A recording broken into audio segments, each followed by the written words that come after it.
performing tonight's anthem. Welcome back to the field, the Nashua Choral Society. Oh, say, can you see by the dawn's early light what so proudly we hail at the twilight's last gleaming, whose broad stripes and bright stars through the perilous fight o'er the ramparts we watched were so gallantly streaming, and the rocket's red glare, the bombs bursting in air, gave proof through the night that our flag was still there. Oh, say does that star-spangled banner yet wave o'er the land of the free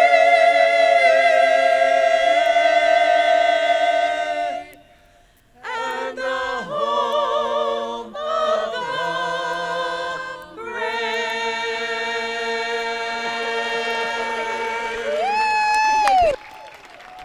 Well done by the Nashua Choral Society. Hello, everybody, and welcome to historic Holman Stadium in Nashua, New Hampshire, scene of Silver Knights baseball as they get set to host the Westfield StarFires in a hot and steamy, mostly sunny Thursday, August 6th evening game. 6 o'clock start, 6:03 right now as we watch Chase Carter toe the rubber, a left-handed pitcher for the Silver Knights who are in their last week of the season.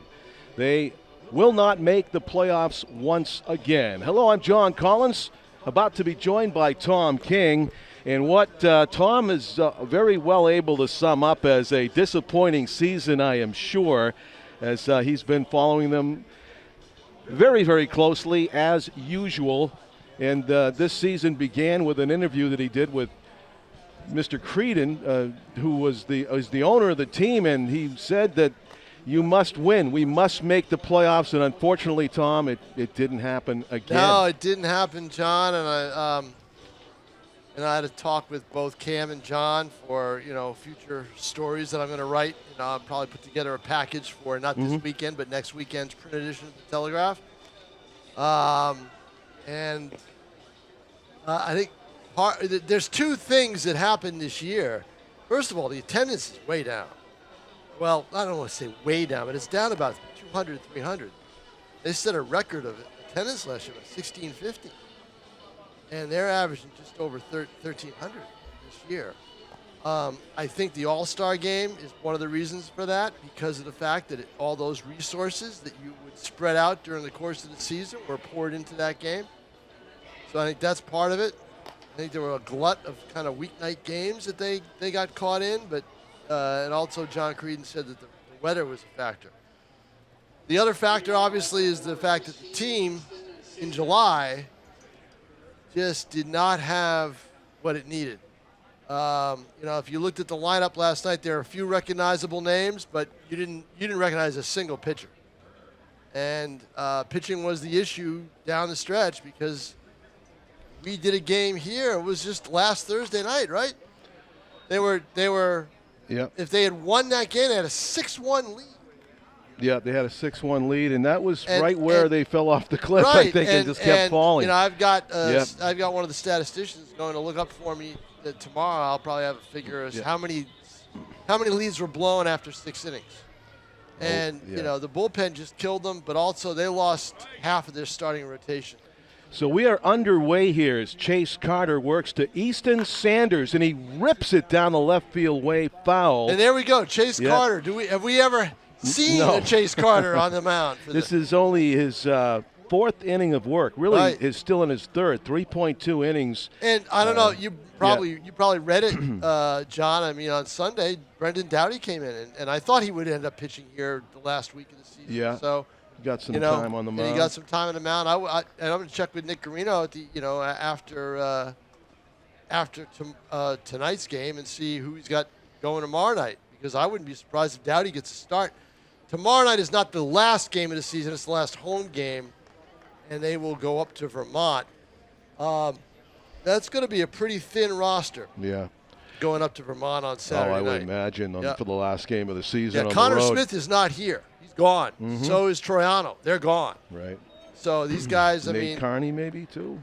no, Carney's from Londonderry. There's no reason for him to leave. Oh, okay, yeah. He's not playing tonight. No, and let's see, Kablinski's still here. Sanders, a tremendous athlete. I was talking with the play-by-play man for the Westfield StarFires before the game, and He's some a great of the stories. guy. He's a great guy, the play-by-play Yes, guy. he Yeah, is. he is. Yeah, and he was telling me how Easton Sanders got the game-winning hit in the top of the ninth inning in a game against New Britain earlier in the season, and with men on second and third, he stopped New Britain cold in the ninth inning as the closer. He came from right field to pitch the last 2 outs of the game. Welcome to the Futures League. Yeah. For teams that aren't making the playoffs that are finishing up the last week of the season. But he does throw 90 miles an hour. He's one of those right fielders with a big arm and huge at bat here. 3-2, gets a walk. Yep, and you'll see some fans, John, kind of arrive from the stadium. The reason I was not on with you to open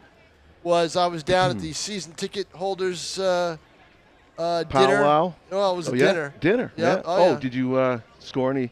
Din? No comment. We'll plead. We'll do it. We'll do it. We'll do what the good doctor I mean, did. you We'll do paid what the your good dues. I think you paid your dues. You were here for every game, so. We'll do what the good doctor did on the federal level. We'll take the fifth. Yeah. Short lead over at first base. Ball's hit. First pitch swinging was Raymond, the DH, and he's going to fly out to Max Forgione, who's playing left field tonight for the Silver Knights. That's the first out of the inning for Chase Carter, who has now walked 5 batters in 3 innings. Yep. Actually, 4 full now. Came in at 3.2. Now it's 4 full innings. But, yeah, he wants to get that ratio down.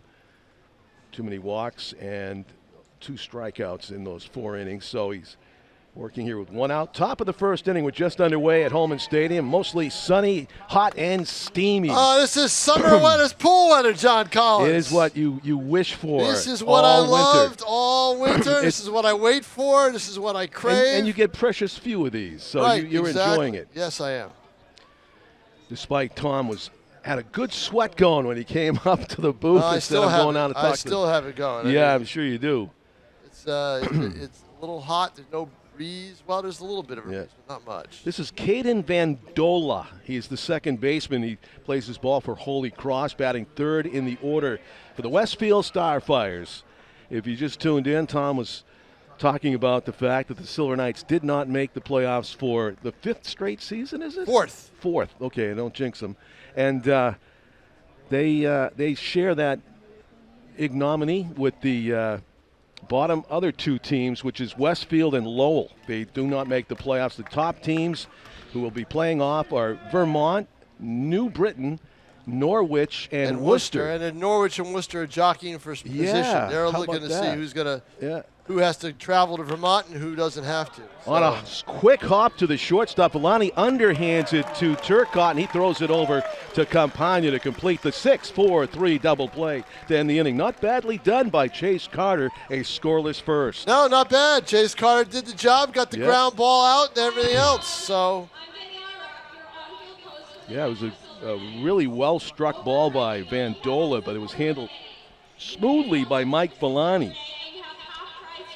Also from the play-by-play man, Tom, for Westfield, he was telling me about Ventrilli, the shortstop for Westfield. Normally played a doubleheader last night. They got swept, and he's getting a rest tonight. But Ventrilli, who was a freshman from Northern Connecticut. He was the Gatorade Player of the Year in the state of Connecticut. Yep. And he's going to be maybe a starting shortstop as a freshman at Notre Dame. That's how good the kid is. And he won't be back here next year. I guarantee you that. Right. That's not going to happen. Some other level of league. Too bad we don't get to see Connor Smith one more time. Connor Smith, yeah. That's a he shame. Was a treat. Yep. You know, going through the season-ending stats, as I'm sure you're going to be doing, you always give out grades. No, I don't grade the players anymore. You don't grade the players anymore. Oh, yeah. College, I used to grade professionals. You did that. I did the pride grades. Yeah, right. Which makes sense. That makes sense. Yeah, They're not grade college kids. Sure. So as you know, right, Mason Campagna, who is batting in this game, first baseman. What is he up? This 1, 2, 3, 4, 5. He's batting fifth in the order, and he has 5 homers in 97 at bats. That's pretty good. That's one every 20. Well, it's funny, they were talking. They have a sponsor, I believe. I don't know if it's Matthew. It's not Matthew Thornton. I don't know who the sponsor is for mental health. With the home runs. The home runs, yeah. Right. And so Cam was talking to season ticket holders about it. Well, when they did that, when they got that sponsorship, the question was, okay, how many did you hit last year? And he said 7. So this year it's 21. So as he said, 7 homers wouldn't even replace a window for them. So wow, it's 21 homers this year. So yeah. So they're up, and Campagna's a reason for it. Don't forget, John, I mean, this was not a season where they struggled all year. I mean, I left Lowell on July 11th. I think it was the 11th of July, less than a month ago, and they had hit 6 home runs. First pitch swinging, Mike Villani drives it to deep right center. It's going to be down for extra bases as he turns around first looking for 3, and he changes his mind. Is a good job by that aforementioned super athlete out there in right field. Easton Sanders gets it back quickly. I mean, they hit, 6 home runs in Lowell. They were looking pretty good. Yeah. And all of a sudden, word came, this kid can't pitch anymore. That kid can't pitch anymore, and it just snowballed. But they didn't lose 10, but they lost 7 in a row, so almost the same result mirrored it.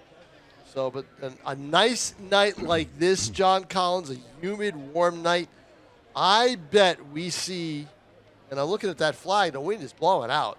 I think we're going to see a couple of balls leave the yard here. You may be correct about that. Here goes and one high and deep to left. This has a chance. He's going to bat flip it, and Bacchiato has a home run as Tom King. No sooner did he say it than it happened. 2-run homer for do Caleb. Do I know this stadium or do I know this stadium, huh? Good grief. Oh, my God. Save the tape.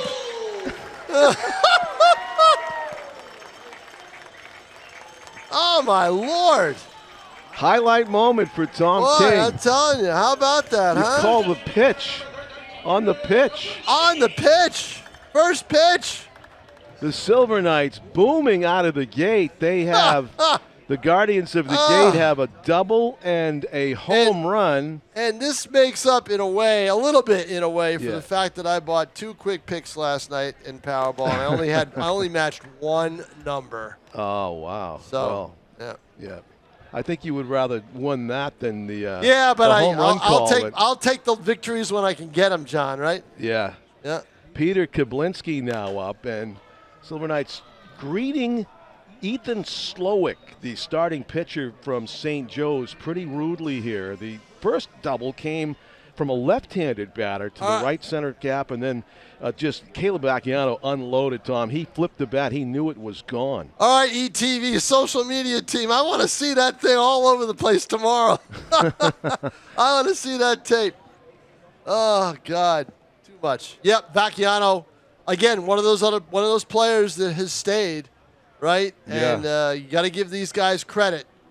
So they have stuck around. 2 balls and 1 strike. Ahead in the count is Peter Kablinski as he takes one up around his chest. 3-1 to the most of the time third baseman for the Silver Knights. He's the DH in this game. 6'5" right-handed batter. Well, I think the 3 best players left on this roster are Kablinski, Vacchiano, and Campagna. Right? Opposite field base hit by Kablinski. And he's showing it right there. Yeah. First 3 batters to come to the plate have hit safely for the Silver Knights, including that home run by Caleb Vacchiano, as predicted seconds previous by Tom King. Here's Max Forgione, and he has struggled a bit. He's got a 2 for 44 going on. Ooh. So he is in the middle of the lineup, though. A little bit of a vote of confidence in him tonight. Takes a strike over the outside edge. Well, also, don't forget who would be in the middle of the lineup if he was still here, and that would There's two of them who would be in there, Troiano and Smith. Sure, so they're both gone. A right-handed power hitter. Right. So. I think Connor left 2 home runs on the table, Tom. What do you think tonight? Like you called it. I think he lefty did. On the mound? I think he did. Yep, no doubt about it. But with the team going to New Britain last night and then 2 straight home games, but probably wouldn't have made the trip to Vermont. So he probably said, you know what, I probably should go home. They got to go back to Pennsylvania. Also, they have to go back for school. So that's the other thing that you have to talk about is the length of the season. And pretty intense. There's been some talk, where the players grousing about, games. Game number 56 for the Silver Knights. Yeah, too many games. Ground ball the second could be 2. You know what, John? Bandola, I don't know. I don't buy that. It's the leagues. These are fewer games that have been played before, so it's a lot. I know, but the reason that the Futures League's mission is to provide them a professional environment that would help them if that's where they go. And you're going to be playing a lot more than 56 games, I guarantee you that, in the course of the summer. Curveball finds the middle, and taken for a strike by Mason Campagna. We were just talking about right-handed hitters in these conditions, how they might fare well with the long ball. And here's a guy that has hit 5 home runs and 97 at-bats. There goes the runner on the throw home, and he got a monster jump. Forgione steals second. Yep, Forgione, he was going. You saw him. He had that foot out by that apron, and he was ready to go. First move, as they say. Yep. Campagna plays his college ball for Penn State, and he is awaiting the 1-1 offering from Ethan Slowick. Checks the runner at second and comes to the plate. Swinging through that one was Mason. 1-2.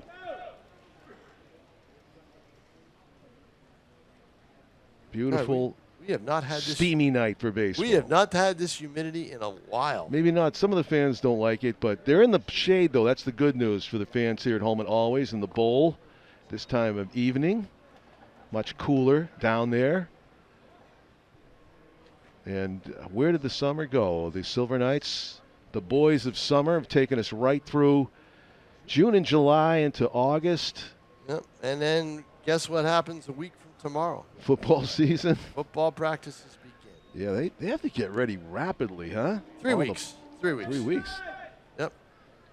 To learn all the And we'll have to get ready rapidly too, right? Yeah. Because once that starts on Friday, it'll be 3 weeks to our first game, I would imagine. Quick. I think South and Girton play each other. On the 4th. It opens. It's like North and Girton, I think is it North and BG? I believe so, yeah. The game's I think you might be right. Yeah. Yep. So, walk issued by Slowick. And Girton is going to be one of the better teams this year. Okay. Yeah, they're probably good. They're going to probably be the best North team. might have their hands full in that game. An early season tilt. They're probably going to be the best team in the area. Wow. In our area that we do. That's what I think anyway. But looking forward to your previews. Shanley Wall is the center fielder in tonight's game. It's funny not to see Phoenix Williams patrolling center field, but Shanley Wall is batting here with first and second and 1 out, a 1-0 count in the mound conference between the catcher Caleb Winkley and Slowick. Preview section will be coming out right around the 4th and 5th of September. So hey, I have got the sports section from the Sunday Telegraph, August 2nd, and I got a few positive comments to make. First of all, after this inning ends, I'll tell you about that. Trying to think of what I did. No, you didn't. I'm trying to think of what I wrote. The stories. I'm trying to think of what I wrote. Well, first of all, we're going to talk about JC. We were talking about initials. Oh, the wrestler. Yeah. I mean, Jeff Conroe. I mean, I called games with him carrying the football. Yes, you did. Yeah. Right? Yep. Ground ball foul to the right side. He's got this beautiful orange leather sleeve. I think it's orange, or maybe it's red. Baseball jacket, which I want. It says JC in big letters on it. Jeff Conroe, the hype man JC. I don't know if it's a baseball jacket, John. Yeah, well, that's what they call it, that style. Yeah, it could be football. Conroe didn't play baseball at Nashua High School. It's the one Nashua High School where he graduated from. He played lacrosse. A bruising running back from your article. he won his senior year. He won 2 state championships. Strike Football, 3 called, and that'll He won football and he won lacrosse. Strike 3 called. send 2 outs. Shanley Wall back to the day. Yep. 2 They'd outs. like to add to their lead here. No runs are enough for this team with the depleted pitching staff. But there's a charity wrestling event Saturday, as Tom mentioned. Yep, at doors open at 5:30 at the McCarthy Middle School. Yep. Yeah, to benefit the Nashua Cougars youth football. First pitch swinging. Josh Turcotte fouls it off to the left, and it's 0-1 to the Silver Knights' second baseman in this game. Silver Knights lead 2-0 on a booming home run. No sooner had Tom King said he thinks home runs are going to fly out of the stadium tonight than Caleb Vacchiano hit a no-doubter over everything in left. First pitch. First pitch. That's a strike on the outside corner. Suddenly Ethan Slowick has found an answer in that outside corner, at least to lefties. And that freezes Turcotte. He's down in the count 0-2. And also, the lobster man, Jeff Costa, did get a mention in your article, which I thought was kind of funny that he's got the same initials. Ground ball to second and flip to the shortstop covering, and that will do it for the Silver Knights here. Help in mentor the Conroe. First inning. Got him a little bit. I mean, there's a lot. Conroe went into a lot of things in terms of the business side of the wrestling, and also what they have to do to make sure they don't hurt themselves and do a lot of the drops and all that. I mean, it's an interesting thing, and it's a great. I mean, very well spoken guy. Coaches, he's got a coaching business, and I wish everybody there, the whole show, everybody taking part in that show, and the fans, the best of luck on Saturday night. Yeah. Yep, should be a great event. I think it's going to be a good crowd there. I think that they'll. But it's an interesting story, a little offbeat story, right? Oh, I loved it. Yeah, little offbeat story. I can tell you what's this Sunday's story is going to be about the Small sisters who played for basketball for Nashua North. They went to Portugal. Wow, really? Played basketball for Team USA and won a gold medal, and awesome. Lily Small was the MVP of the tournament. So check that out in this weekend's Telegraph. So yeah, you listed a bunch of key dates that'll be coming up. That's also a nice feature of this past Sunday's. Yeah, I do that every first column of a month. I always try to tell you what's going on in the world of sports and what you have to look for locally, regionally, and even nationally if it warrants it. I want to stick this out there before we forget. This is our last Nashua Silver Knights telecast of the 2026 summer, so it's as close as I can get to Butch Hobson's birthday. Happy birthday in advance, Butch, who will turn 75 on August 17th. 75, wow, Tom. 75. I remember when it was his birthday when he managed here. I remember that. Yeah. He wasn't 75 then. He was younger than I am now. Oh, that's funny. Back when I covered him. He was. Oh, he was so funny during the All-Star game. Some of his best years of his life to Nashua. He did, and it's always a special spot for him. He was funny the All-Star game during the home run derby. I guess he was calling me. I didn't hear it. And finally, he said, sports writers never hear when their name is ripped hard and deep to left on a line. Will it stay in the park? No, it's a home run off of the boards. Hammered out there. Maury Freed, Tom. There we go. Else? I was going to ask if Freed was in the lineup. This is your home run derby champion.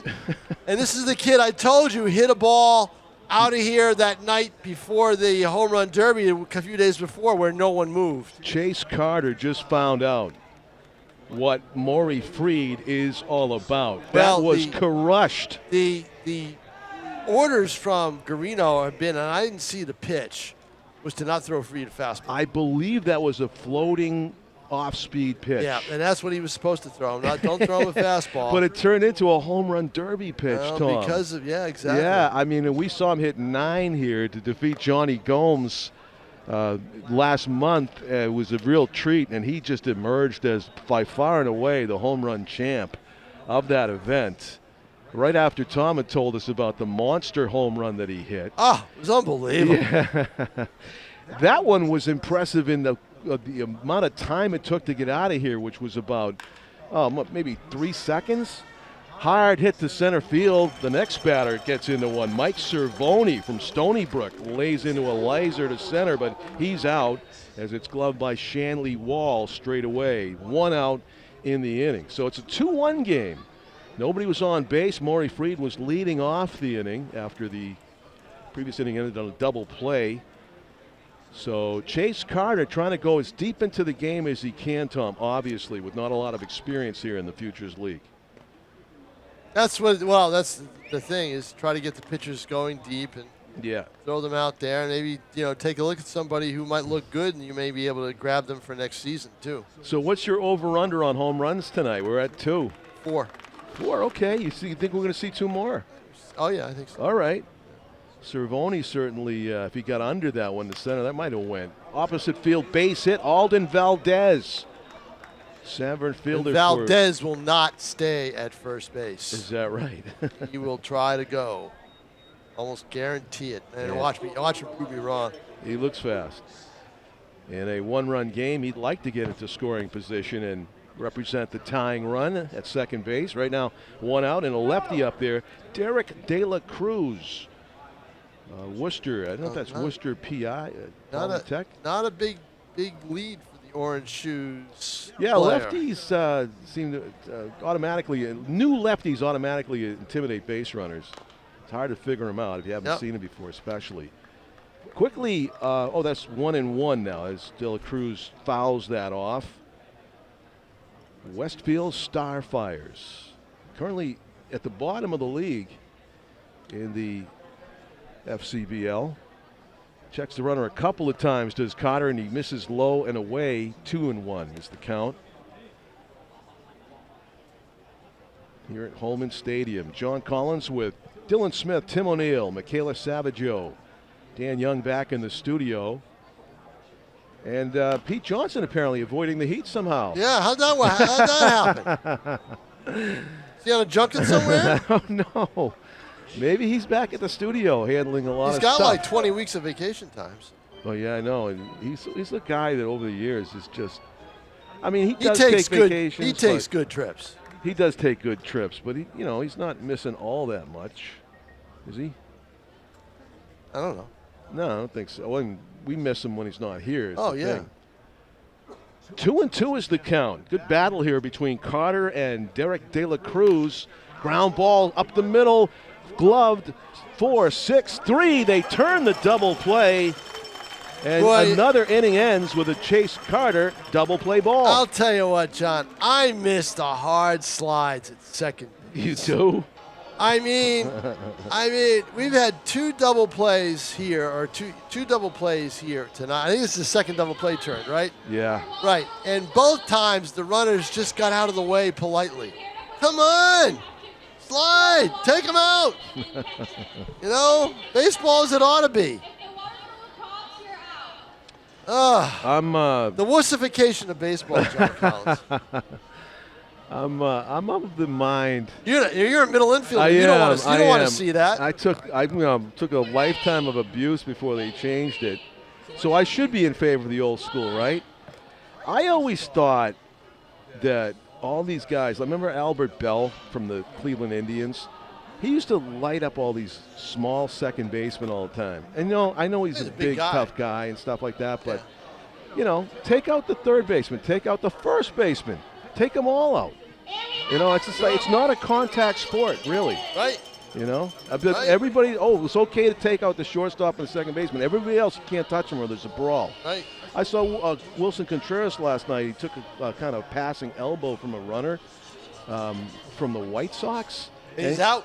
He almost started a fight, but I almost don't blame him. It's like, that was a very dirty play by the White Sox player, but it's just funny to me that, you can't touch a first baseman or a third baseman. Remember George Brett went hard into Greg Nettles that time? Oh, yeah. They ended up kicking and punching each other.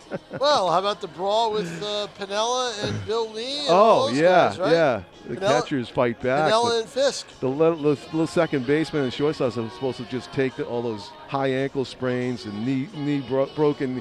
I mean, to this day, I don't know how Pedroia had a career-ending injury from Manny Machado sliding into his knee. I really thought he barely touched him on that replay. Right. but apparently that did damage. And so all that stuff used to go on. And you know, now people that used to see the old school, now they see the new school. A lot of people don't like it, but it seems like the people that don't like it are the fans who like the exciting contact, and the Glenn Murrays of the world. Right. They miss it too, you know. Oh yeah. Glenn was old. And Albert Bell misses it. Glenn is as old school as it comes. Yes. So, you know, I just think baseball's not a contact sport. Lots of times you just take your eye off the guy that's coming at you completely. It's like a free shot at your lower legs. Right. Why? If you don't get to the base in time, you're out. Well, I think you're out. The reason they're doing it, yeah, you're out, but the reason you're doing it is to make sure the guy at first isn't out. That's why. Yeah, that's right. That's why you're doing it. That's right. But I mean, that's the reason. It should come down to instead, it's skill. Instead, excuse me, I'll get out of the way so you can make a throw and get my teammate out. Please, come on. And it's a fly ball out. First batter of the second inning is Robbie Grasso, flies to right. What did Al Davis used to say? The quarterback must go down, and he must go down hard. He did say that. Right. Yeah, well, the infielder must go down, and the infielder must go down hard. It's similar to rules changes in a lot of sports, like in hockey. You know, you're not allowed to go for anybody's head. Right. Where back in maybe the 60s and 70s, it's like tough break. You know, you keep your head up. One hopper to the first baseman. And Maury Freed steps on the bag for out number 2. So Peter Fisher is out on the one hopper. And back to the top of the order, Mike Villani, who saw just one pitch his first time up and cranked it to right center field for a double before Caleb Vacchiano, who is on deck, hit a booming home run to give the Silver Knights their 2 on the board.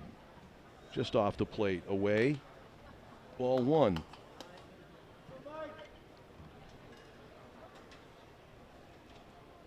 Going from the stretch with nobody on. You notice, I think Chase Carter, Ethan Slowick fashions himself a reliever for St. Joe's.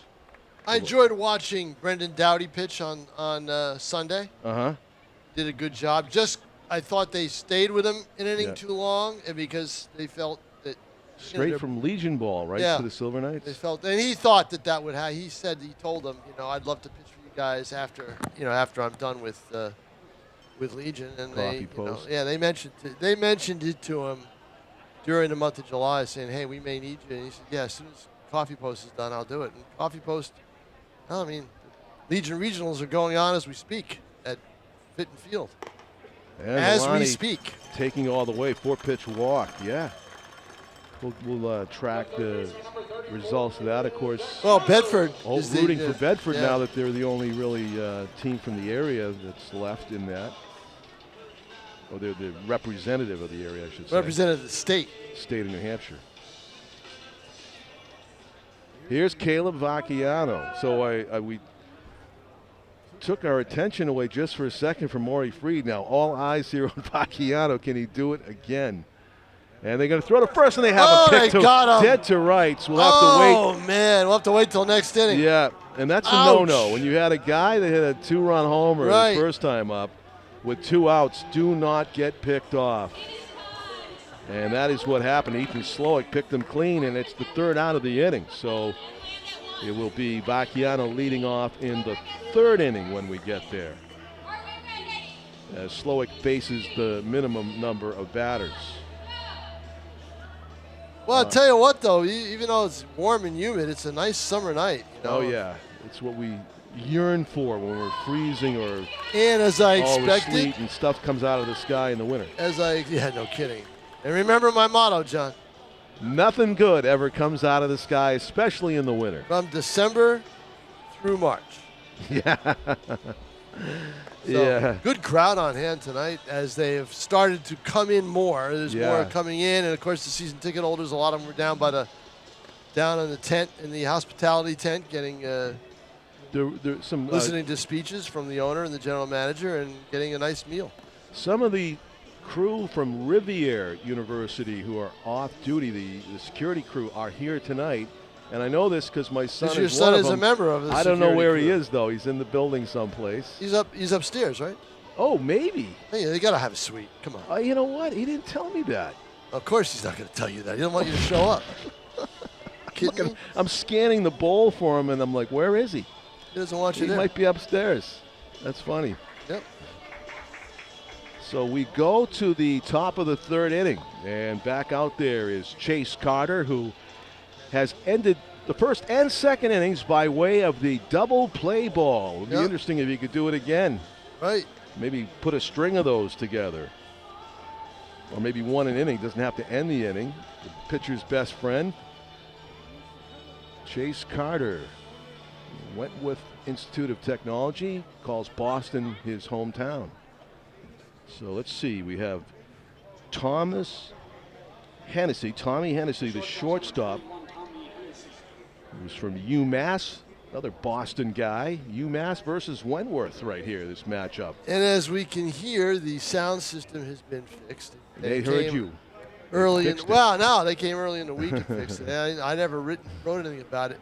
But what was fun was on Sunday, I went out to the outfield, to the left field area, the brick wall area, because Alex Pisani, the PA announcer, was out there doing the PA because they had set up speakers out there.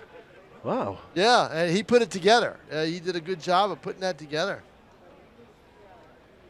So. Interesting. Don't see that much. Well, also some news that he posted on Facebook. This is a PA guy that does the PA here. He is going to be doing public address announcing for athletic events at Holy Cross. That's great. Yeah, he just got feather in his cap. That's that excellent. gig. Yep. Definitely put in the work. Congratulations to Alex Pisani, who's done some work for me at the Telegraph. And ball 4. Leadoff walk to Hennessy. As if you're going to throw a double play ball, you need character actors. So I guess that's how Chase Carter will look at it. Although his pitching coach might disagree with that philosophy. I don't think Spencer Bergeron is going to. Yeah, walk a guy so you can get the double play ball every inning. Caleb Winkley, we're at the bottom of the order. His first at-bat of the game for the Clark catcher. Caleb Winkley looks at a fastball up and away for ball 1. John Collins with Tom King on a Thursday, August 6th of 2026, our last baseball game of the summer. So today's the 6th, right? Yeah. And then games start for football on the 4th, so you're going to miss me for about a month. Oh, my God, I get a month without John Collins. Oh, this is heaven on earth. Yeah, I think he phrased that heaven. A little bit off there. He said, miss me. I'm going to be you'll miss free me. of you. You'll miss me. I won't miss you, but I'll be reading your stuff, but, you know. Right. You'll miss me. I'll miss you. Oh, yeah. 2 balls and no strikes. Tim won't miss any of us. No.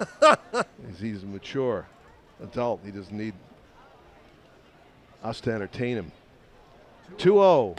Up high, 3-0, and in danger walking the first 2 batters of the third inning, Chase Carter. No, I think the guy we entertain the most is Danielle. Oh, maybe. I think so. And the pitch is right down the middle, 3-1. Taken all the way was Winkley. Red Sox picking up a all-star catcher at the trade deadline. Well, a all-star catcher who has been in decline. Oh, he has? Yeah. Rutschman? His numbers have gone Lots down. of room, and he can't find it. That is not good. So Mason Campagna showing that he's unfamiliar with the position. Yeah, with first base, with the position. Yeah. Yep, no doubt about it. That's the reason. He got burned. He took a very circuitous route to that baseball. Never really zeroed in on where it was likely to land from the get-go, and it falls well away from him. The 3-2 pitch, ripped deep to left. No, it's going to be off the end of the bat, nowhere near deep. Exactly off the end of the bat. Yeah, right. Routine fly turns into out number 1, and here is the opportunity, Tom. But he's got a very tough batter to ground into a double play. This guy is fast. He's a great hitter, according to our Westfield StarFires play-by-play man. He is the MVP, he would say, of the team this season. Despite the home run heroics by Maury Freed, he would give it to Easton Sanders, the do-everything utility man, infielder, outfielder, pitcher, closer for the Westfield StarFires, also a very good hitter, apparently. Sanders walked to lead off the ball game. He takes a strike over the outer edge. Chase Carter trying to come up with his best pitches of the night against the top of the order for Westfield, second time through.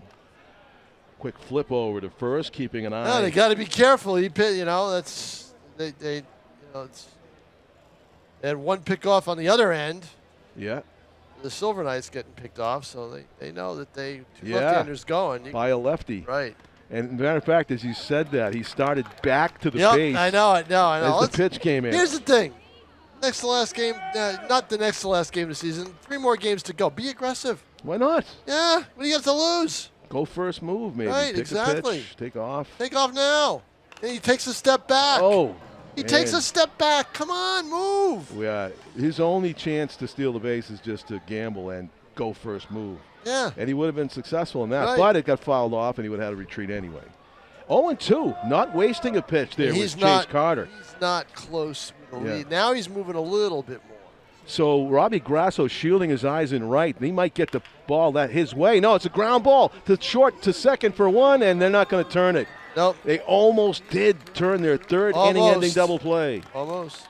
But Easton Sanders beats out the back end, and he reaches by a fielder's choice.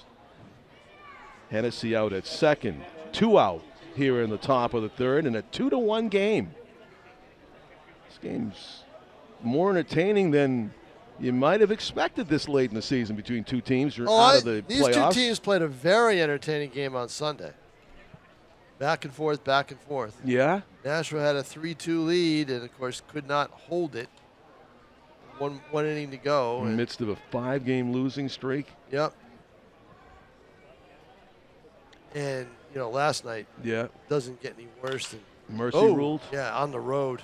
Deep to center, and it is going to be caught out there by Shanley Wall. Started in just a tad, and then he was able to catch up to the Raymond blast to right center field, which falls short of the warning track into Wall's outfielder's glove for the third out. Phoenix Williams territory. He's not in the lineup tonight, so I wonder if he's still here. So I think I was told he left along with Connor Smith. Oh, Smith, yep. Yeah. So we saw him play a fine center field this summer. Defensively, he's very good. Let's see what else I got. Oh, from this past Sunday's Telegraph, Tom put out his Player of the Year, Ben Geiger in high school baseball. Ben Geiger, pitcher and first baseman for the Bishop Girton Cardinals, the area's most dominant pitcher in Division I in a season that included a no-hitter. Yeah. A first-team All-Starter who is headed to Ithaca College to continue his baseball career. Congrats to Ben Geiger. And that was online, and that no-hitter, I missed it, but what he did, he had to leave right away. Right? He had to leave right away to go perform at a concert at the school. I don't know what instrument he played, but he had to leave right away. Jumped in the car and off he went. He had a day. Yep, exactly. And if he was in a hurry, I'm sure throwing a no-hitter helped his cause. I think I was on the road. I was at one of the tennis championship matches. Yeah. Yep. It's all to start again, John Collins. The continues. The month of July is great. That's the only month of the year, and I'm not counting all the all-star games and things like that. The only month of the year without an NHIAA sanctioned event. That's the way Tom's yearly schedule works out. He's attuned to all of it and does get that 1-month break from the high school action. Here he is. Caleb Vacchiano hit that booming 2-run homer. And he got a low off-speed pitch. And this is going to be pop it caught. up to his other home run hitter. Freed makes the catch. 1 pitch, 1 out here in the bottom of the third. Yeah, didn't have to move more. Freed didn't have to move more than maybe two feet. Yeah. Peter Kablinski, who is also more than capable of hitting one out of here, hit a base hit to center field. I believe he roped it down right field. Oh, he went opposite field. You're right. Yep. So he's 1 for 1, and he had a pitch to hit there, and right off the very end of the bat, cue job, strike one. He had 199 at bats coming into this game, and he did single in his 200th at bat, as we saw in the first inning. He's got Ground another ball one. through the hole. 2 hits. Yep. For Kablinski. Came into the game at 287, so his average will go up a couple of ticks.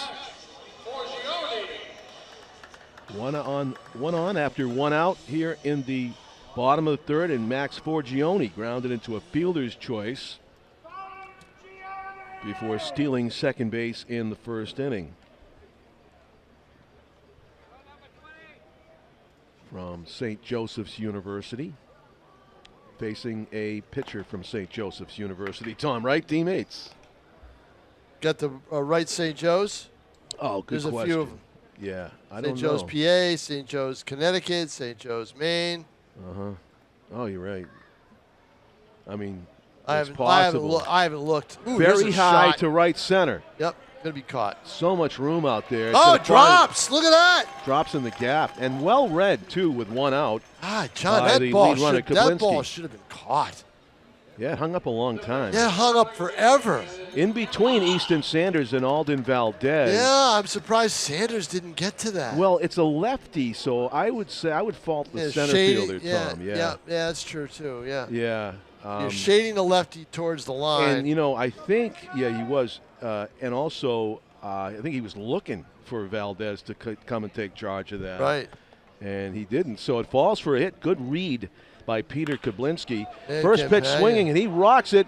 The left fielder kind of lost his footing a little bit, and they're going to go station to station. Yep. Base hit for Mason Campagna. Loads him up with 1 out. So 3 straight hits, and the one thing you don't want is a double play. And here's Shanley Wall coming up.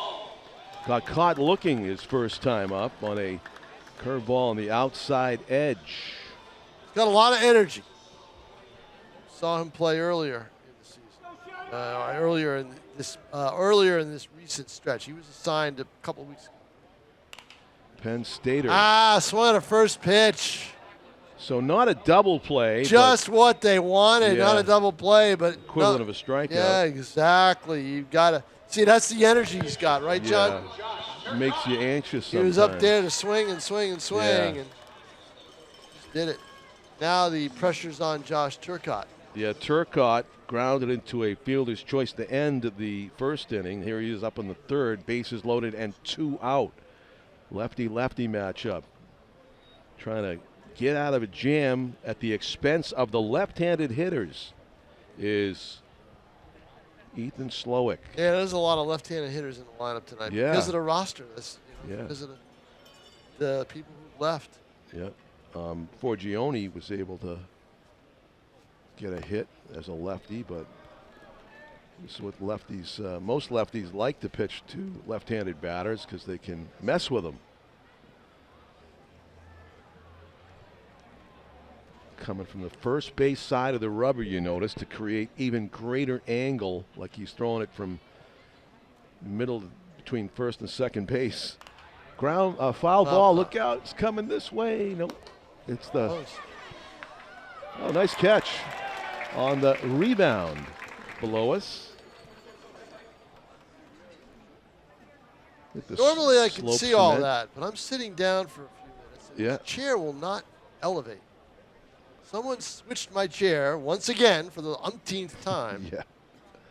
and left me with one that isn't high enough. The 2-1 popped in the Another air. pop up in the infield. Oh my goodness. And it's caught by Cervoni as Why? he Can backs it get up. any better for Westfield on that situation? 3 straight singles followed by 2 straight pop-ups. Oh, Perfect if you're Westfield and Ah. if you're Ethan Slowick to get out of that jam. Yep. Bases loaded, 1 out, no run score. And we go to the top of the 4th inning. It is a 2-1 Silver Knights lead over the Westfield StarFires. Also named to the Coach of the Year in Tom's high school baseball wrap-up, awarding Ben Geiger Player of the Year, Coach of the Year, Chris Metz of Sauhegan. well, you know what? before the playoffs started, forget it. He was down. He was down on the list. You know, when he took a team the furthest, you know, defending championship team, and what he did was they were really hurting, and they picked up steam in the last week and a half of the season. Steadied the team, got them going again, and they went and they won. You know, they won 2 tournament games to get to the semifinals in Division II after finishing just around 500. So, which is not what they expected. They expected they'd be one of the top 3 or 4 teams in the state. They ended up being one of the top 4 teams in the state, but it took them until the tournament. But that's some patience and some coaching on the part of Chris Metz.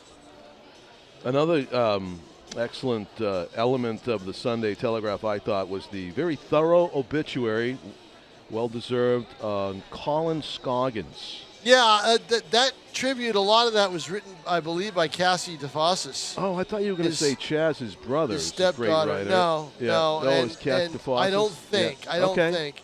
And I'm sure they don't care about giving I'll the have credit, a column about Colin on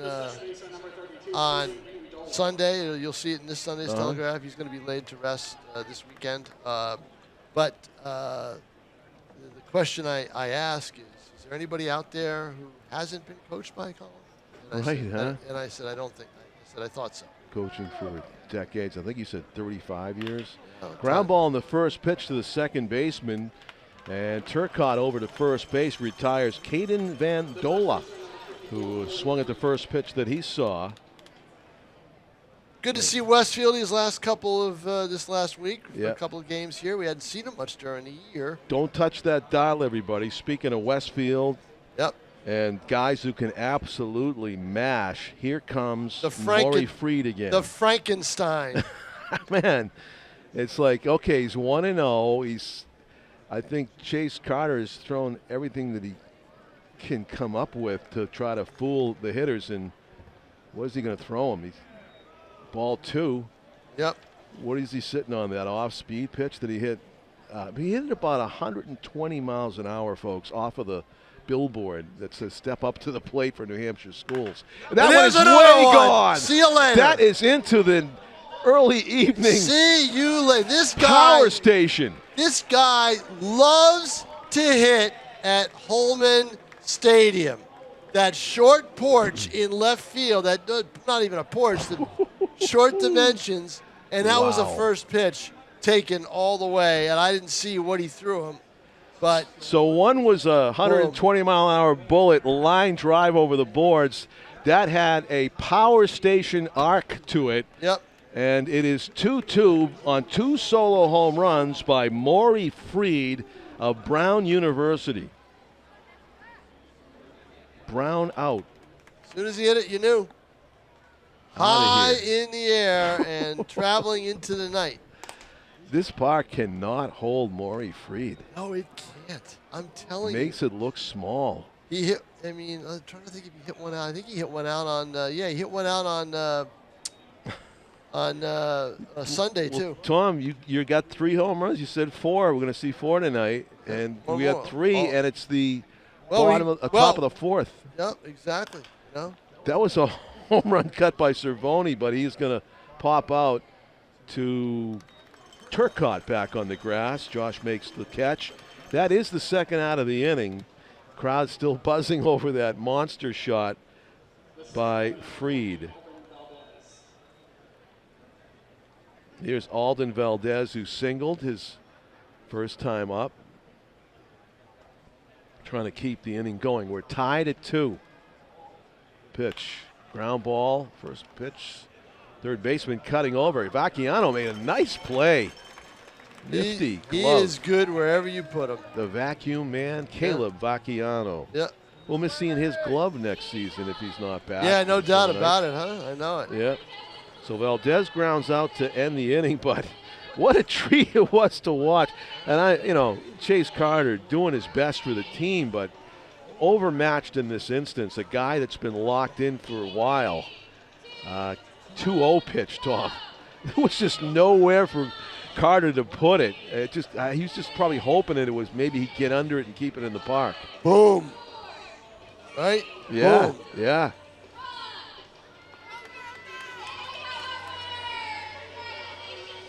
So one of the things I learned from that obituary about Colin Scoggins in the Telegraph that I had not known was that in addition to his Air Force career and decades as a coach, he was a champion power lifter. Yeah, he's in a his power younger lifter. days. Yeah, Wayne Andrews' gym. You remember Wayne Andrews' Wayne gym? Andrews' gym. Yeah. I roomed with Wayne Andrews at the Teen World's Strongest Man in Chicago, Tom. I went with him when I used to write for the Broadcaster. We just agreed to share a room and watch this kid from Hollis that was competing. Wow. And he didn't fare that well. There was a couple guys from the Midwest that kind of humbled him a little bit. But the stories that Wayne had for me about, and he was an arm wrestler too. Wayne Andrews was a legendary retired Nashua firefighter who founded and operated Andrews Power Gym. Yeah. And he had so many trophies. I remember he had this basement. I don't know if it's still there, but he dug out the foundation of his garage and put a powerlifting gym down there. It was like a dungeon, but he forged a championship career down there, powerlifting, arm wrestling, and the trophies. The shelves got so old that they started to bend in the middle from all the weight of the trophies that he had from World Police and Fire Games from all over the world. Wayne Andrews, and that's what Colin Scoggins reminded me of. I guess Colin had a 485 bench press and a 685 squat back in the day. I wanted to. I never got to talk to Chaz about that. Chaz Scoggins, his brother, who wrote for the Lowell Sun and Red Sox official scorer. We had a lot of great baseball talk. But I don't know if Chaz lifted weights when he was younger or not. Ground ball, Robbie Grasso leading off the inning is thrown out at first base by Villani, the Westfield shortstop, with a nice play. 1 up and 1 down here in the Silver Knights' fourth.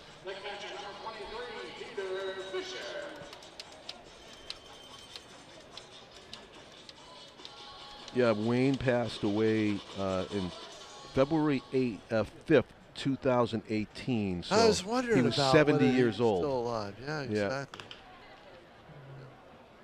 And like a lot of people that pass away after that, it's like, oh man, I should have visited it with him more. And yeah, I didn't get a chance to visit Colin during after our his Chicago last couple trip, weeks. you know, you get busy and family life and all that. And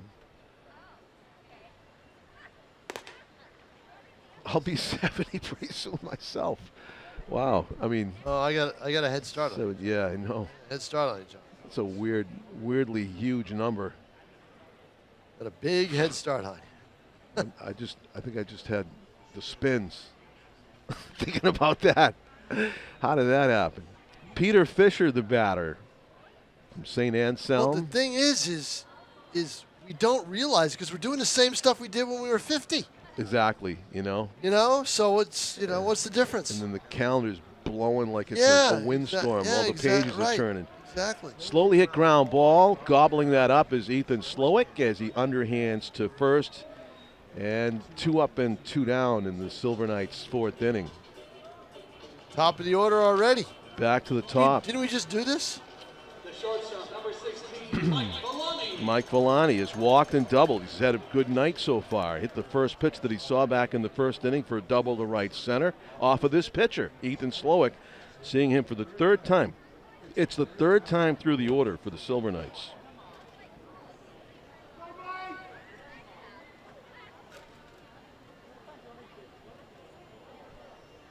And the pitch up and in. Bending back out of the way is Villani. Caleb Vacchiano has had the big blow for the Silver Knights tonight, is on deck. By the way, John, I don't know if you saw it in my story today, but Vermont was indeed fined by Commissioner Joe Palucci for pulling their 10 players out of the All-Star. Did you hear any number? Yes, I did, but I was told that Told off, not to report it? Told that off the record. Okay. But I would say it was probably in the low 4 figures. That's Mike. That's pretty close. Ground ball over the mound and through into center field. A 2-out hit, and guess what Mike Villani needs not to do here, Tom? Get outs. picked off. Get picked off. Don't get picked up. Villani on base 3 times. Yes. Double walk and a single. Yes.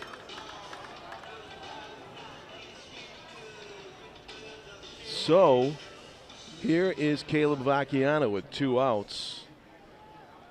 Extra base hit could potentially give his team the lead in a 2-2 game, facing for the third time Ethan Slowick, who he homered off in the first. Takes a strike, fastball over the outer edge.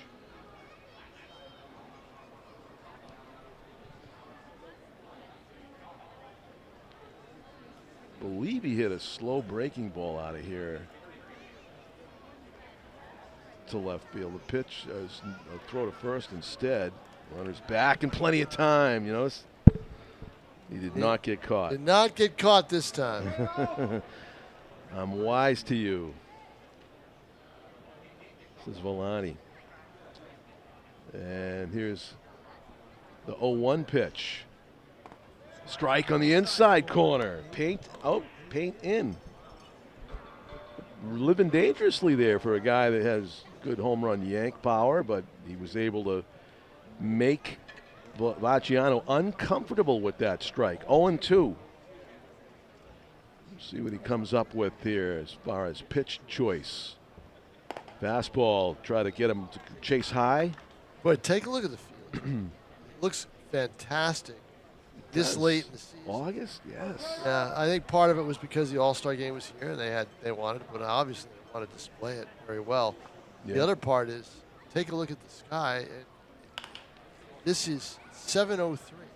7:03. And there's not a blade of sun on the All not right. a beam of sun on the field. The August look at Holman Stadium. It's true. Two more nights of baseball left. And A couple of months ago, this would have been probably like 8:15. It would look like this, 8:20. Yep, exactly. Off the end of the bat. Battle going on here with the count at 1-2. Well, we did the Education Day game, first game, and then the next game, which was basically the adult opener, which was a Saturday night. Temperature was 45 degrees. You know? Yeah. That was unbelievable. Yeah. Unbelievable. Quite the range. Pretty good lead over it there at first base. Don't get it. But he swings through it. He gets the strikeout. Credit to Ethan Slowick. Getting stronger as the game goes along. Getting stronger and makes the adjustments that maybe Carter did not when he gave up the home run to Fried again. Yeah. Next time Fried comes up, I bet they walk him. I bet they put him on. I think if the situation lends itself. 2 outs, nobody on? Well, that would not be the situation. I would put him on with 2 outs. I would. I know, but why give him a chance? Because both of these teams Why give him a chance? Yeah, but competitiveness. Why give him a chance to have a career night of this season at your expense? Because you have to rise to the challenge. No, because you got pitchers out there who haven't really pitched in this league before, and that's what you're going to have to do. I guarantee. Throw the knuckleball. He'll hit that. Throw the old eephus. That's what they hit out for home run derby. You said it yourself. It was an eephus. It was an eephus of a curveball that he hit out of here. I'm going to make a guarantee when he comes up next time. I'm going to put him on. Really? Yep. You're going to put up 4. Yep. Yeah. I think because of the fact that where we are in the season and what the game implication is, maybe you're right. You cover them. Maybe their mentality better than I do. I just thought maybe they're in a mode where they're not going to run from him, like he's they didn't run cost from them their playoff season. Yeah, they didn't run from McNamara last year, and it cost them. So cost them started this downward spiral. Yeah. So this is McNamara the from St. John's. Derek De La Cruz, the left fielder for the Westfield StarFires. He grounded into one of 2 double plays. His first time up. One of 2 double plays that Westfield has hit into. As quickly 2 balls and no strikes. Both starters working into What a tough way to end the season. To go to Vermont. Oh. Saturday night. two high hops to Josh Turcotte, makes the play, and De La Cruz is out to start the fifth. So you think my son is in the luxury suite? Oh, yeah, I think upstairs. Let me see. You don't see him anywhere in the ballpark, do you? I've been scanning. No, I don't. Take a look. Oh, no, I do see him. Oh, you do see I him? just saw him. Oh, all right. Okay. Yeah. Is he down by the He's in the first row next to the right next to the dugout. dugout? Yeah, I Yeah. see him too. Yep. With his Okay. coworkers He's got a down jersey on. He does. Yes. Yeah. Yep. He's got I think he's got a silver knight. So now what you do, John, Yeah. is you needle him about why he didn't get a suite. Yeah, I will. Yep. Yeah. This was the night out. Probably because he didn't ask, or they This didn't was ask. the night out for the security team. Why didn't Riviere give him a suite? Right. You know, they probably go. just didn't ask. You know, No. asking ye shall receive, like you after the. You know, when Mr. Credence is around after games.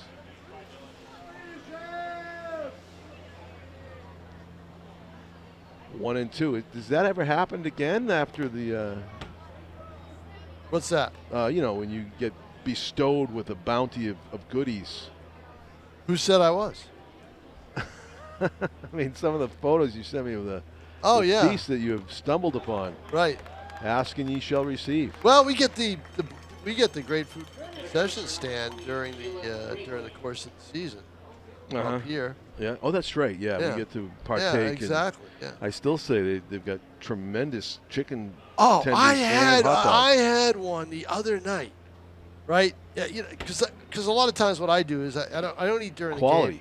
I don't eat during the game, and unbelievable. And this one was about. I'm trying to guess. Perfectly cooked. All white meat. About 8 to 9 inches long. Wow. And feed a family of 4. And it fed a family of 1. Yeah. And it was out of this world. Now, it was fantastic. And folks, you can still partake tomorrow night. Yes, Silver tomorrow. Knights home game. Fireworks, definitely. right? Fireworks tomorrow night. Great way to conclude the home portion of the season. Getting stronger as the game goes along, Tom. Yeah. I can see it. I can see it in his walk right now. The boost of confidence that inning just gave him. I think that he's definitely going to pitch to Maury Freed. No, there was someone warming up in the bullpen. I think that's it. Oh, that's it. I think that might be congratulations. Yeah, yes. you see a lot of the shake. I think that's it. Yeah. Dirtiest car in the parking lot? Well, it's not mine because I'm not in the parking lot. I have a secret hiding spot. So.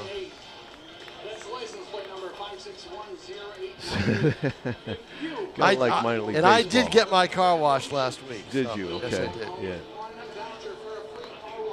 Yeah. Yeah, it's interesting. I remember you were telling me about you missed the cutoff for World Cup. World Cup.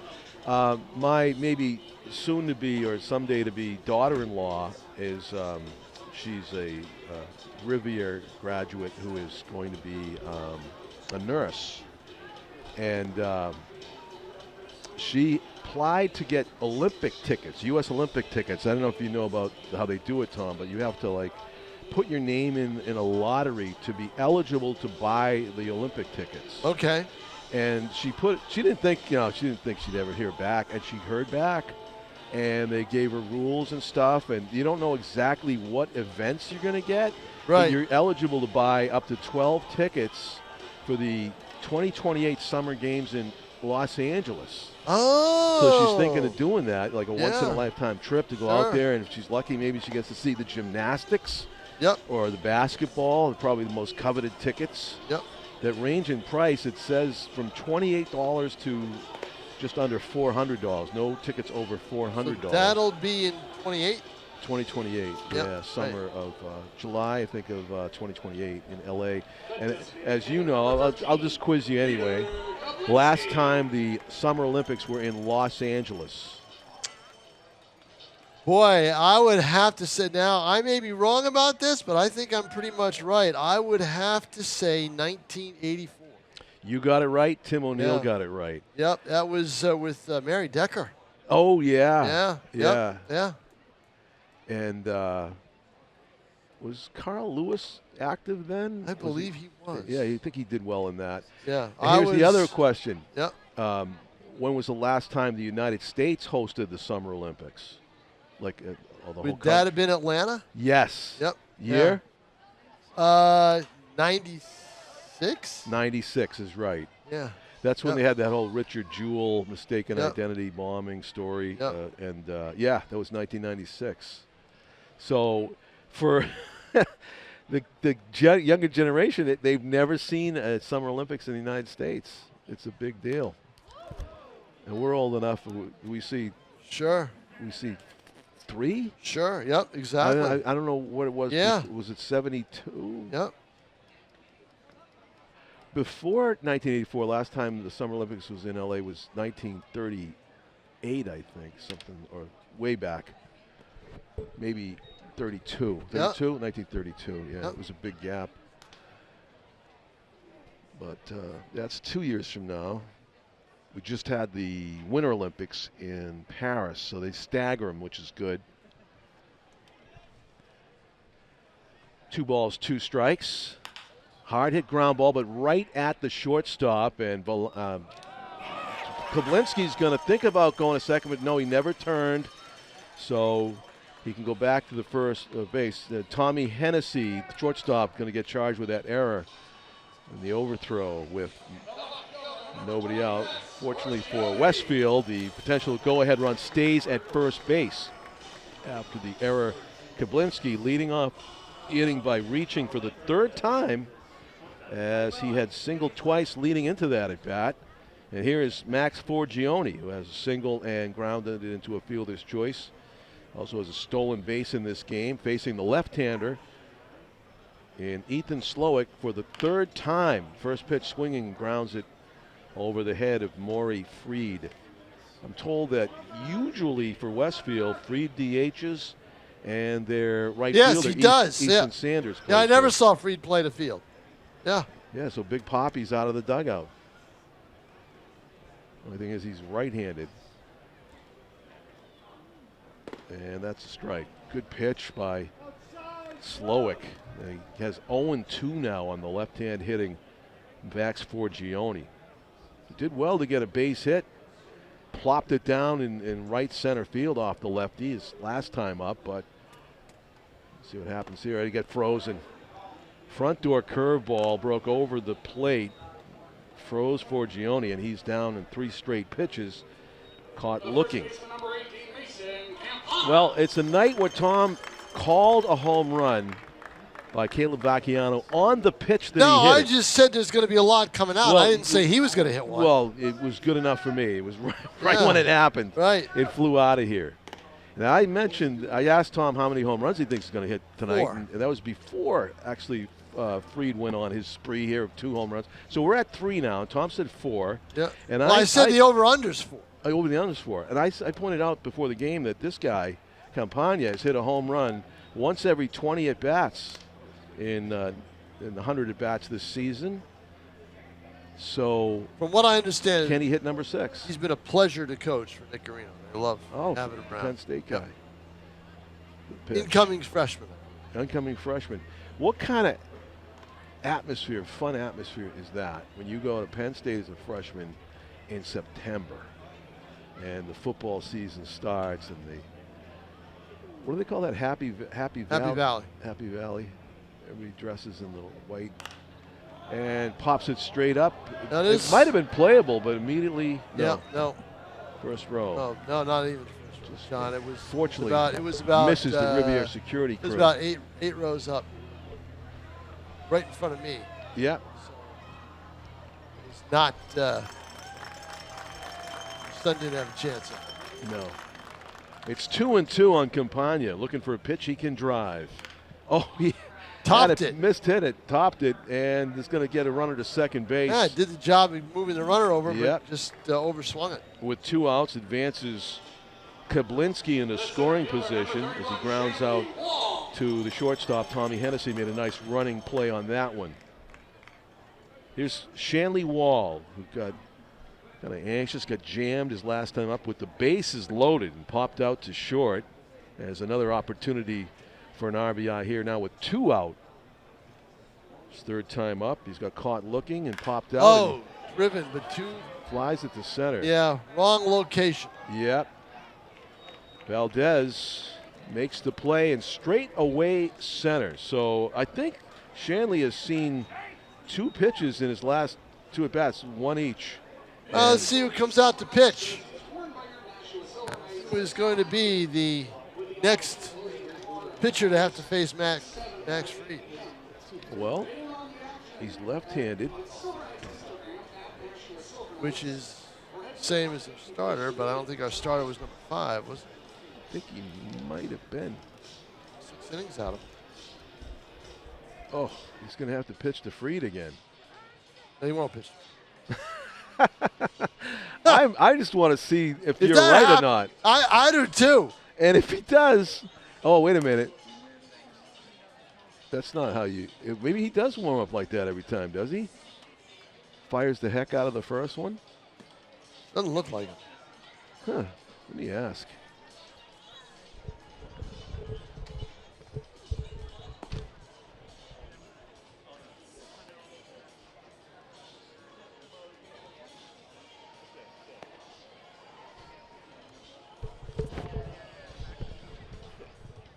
That's Rico. That's yeah, he hasn't come out, Tom. Hasn't come out. It's still him. Neither starters come out. Wow. Well, there's no reason to take him out in a way, right? You're not holding him back for innings. Right. Innings counts and Nobody's pitch counts. Up either. Right. Yeah. It's his game. Well, they had someone warming for a while. It's 2-2. So he's psyched. You see how hard he threw that warm up in between pitches, in between innings here. Wow. Not saving bullets though. No. I actually don't think that's totally a smart move. Difference in non-playoff August baseball compared to the difference in July going for the postseason. Top of the order for Westfield in a tie game and ripping the first one off the shortstop's glove on a dive. Villani just couldn't. A little slow reaction by Villani. Yeah. I think he thought it was going to bounce right to him, and it didn't. It took a hop to the far side, and he had to reach for it. Easton Sanders, such a great player and a great hitter. He is. Let's see hit that ball about 110 off the glove. He was a good base steal. Yeah, he probably is. Let's see. Is Fried on double deck? When's he due up? He is due up on the 4 spot, so he's on double deck. Double deck, yep. After Raymond, the DH, bats here. He's flied out 2 times. First pitch swinging. How much first pitch swinging we seen? 5-4-3 double play. Yeah, there we go. Here comes the 3-hitter, not the 4-hitter. Fried is on deck. Yep. And wow, pitcher's best friend there for Chase Carter. No kidding. That's the 3rd double play he has induced with a grounder in this game. Remember that game we did and the Silver Knights couldn't get any ground balls? Well, here's your ground ball specialist. Boy, I tell you, I know. Balls in the air. Remember balls in the air the Balls whole in the time? air. We're killing them. Yeah, exactly. And just getting the batters off balance just enough is Chase Carter getting all kinds of valuable reps here in this late season Silver Knights game. A young man who only pitched 3.2 innings coming into this has already surpassed his season total and still going strong with 2 out, no on, and he's pitching to the 3-hitter in Caden Vandola out of Holy Cross.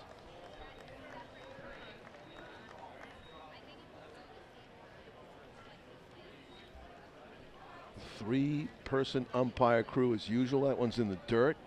See if the umpire will indicate the balls and strikes by his hand. I'm not sure if that scoreboard is right. Maybe it is. 2 balls and 1 strike to Vandola, who hit into one of the 3 double plays to end the first inning. Hit it to the shortstop. It is 3 balls and 1 strike. And if he walks him, Tom, you know who's on deck. Here we go. It's a moment of truth. This is it. If you walk him intentionally. This is the big pitch. He walked him. Uh-oh. Uh-oh. Let's see. You put the go-ahead run at second. Yeah, well, you know what? He's looking at the dugout. Let's see. Yep. Nope, Garino's going to make a change. I don't think so. Unless he pulls a fielder in. Well, maybe he's going to tell him what he wants with the pitch. I think it's. Nope, he's making the change. Going with a righty. That's a smart move. Smart move. Okay. Yep, good job by Carter, though. Chase Carter Oh, did a yeah, great job. He's yeah. going to Wentworth. That's where he goes. Yeah. So, and I believe this is Zach Lussier. Hey, well-deserved round of applause for Chase Carter did a really great job. Spells it C-A-R-D-E-R. Chase Carter. Yeah. Boston native and pitcher at Wentworth Institute of Technology. Well done. 3 double play balls. The only snafu was number 54. It was an old police, I think it was a comedy series, wasn't it? Car 54, Where Yes. Are You? That was way Yeah. back. That was way back. Almost before my time. It's Definitely before player yours. 54. Where did you hit my baseball? It's my last one. As that's the number that Maury Freed is wearing, our home run derby champion, who See, if they continues to announced- pound home runs at Holman. They announced the pitcher. I think it's last year. Let's see. Here we go. Ryan Maney. Oh, it's Ryan Maney. Okay, Ryan Maney. Okay. He's wearing Brody Bump's old number. Ryan Maney. Yeah, unfortunately, the last time he pitched, he had Bump's luck. Oh, If I remember right. Bump's luck. Yeah, had a tough start. And a Again, tough spot. this is so John. Yeah. They started the season with a 40-man roster. Okay, 40-man roster. 40. 40. How many do you think are here from that 40 Less man? than 10. Nope. More than 10. Oh, more than 10. All right, so how about 13? Close. 14. 14. Wow. 14 players from 40. And at Yeah. the start of the season, the wish was that the majority of them, at least 30, would still be here. That Oh, was what really? they wished. Yep. Yeah. Oh, that didn't happen. So not even close. Look at this. Here is Maury Freed. Worth the price of Yep. admission. Well, I guess they're going to pitch to him, John. It looks like it. Ball inside. Oof. He just seems so locked in. It's almost like not if he's going to hit it, but will it be a home run or not? 2-0. Yeah, it might be. Yeah, it could be an But in doing so, intentional, you put the unintentional. go-ahead run in scoring position. Although the go-ahead run is in scoring position right now. 2 outs, though. So. With Freed up there. Yeah, no kidding. Good point.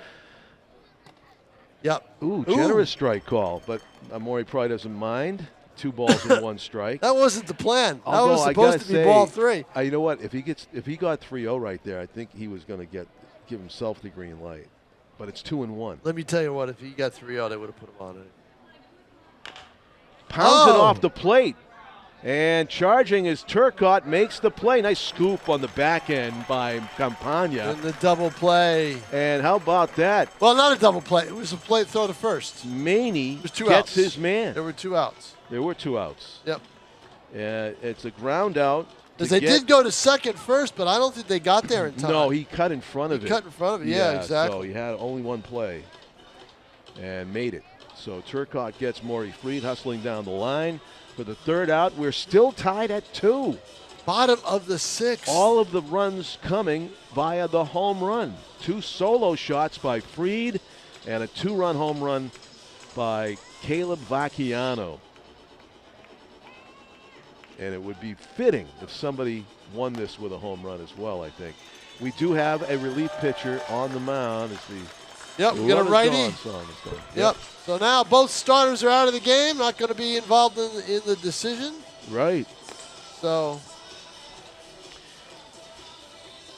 Yeah, the Silver Knights, the pitching coach and manager, got to be thrilled with the outing they got from Chase Carter. Sure. Oh, yeah, no doubt about it. Yeah, even with the 2 home runs to Fried, no shame in that. He did that about a week and a half ago, right?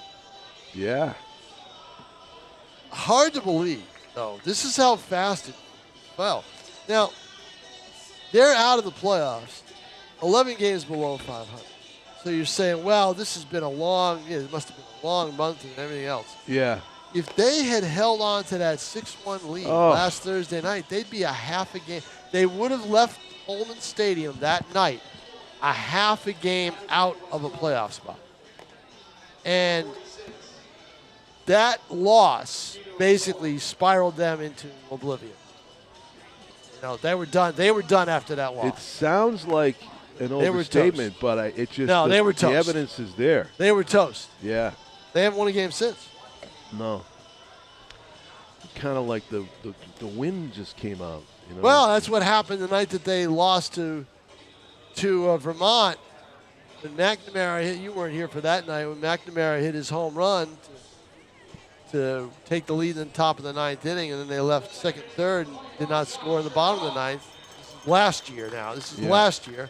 Around July 16th, I believe, was the day. What's the number on the back of that pitcher? We know. John, let me finish my story. I'm sorry. Please. All right. July 16th. Hold on. I usually July don't interrupt, 16th was the day, and they lost that game, and they never. And I said, you got to be able to recover from this. Oh yeah, we got a Nesson game the next night. Well, they lost by 10 runs that night, so they got swamped.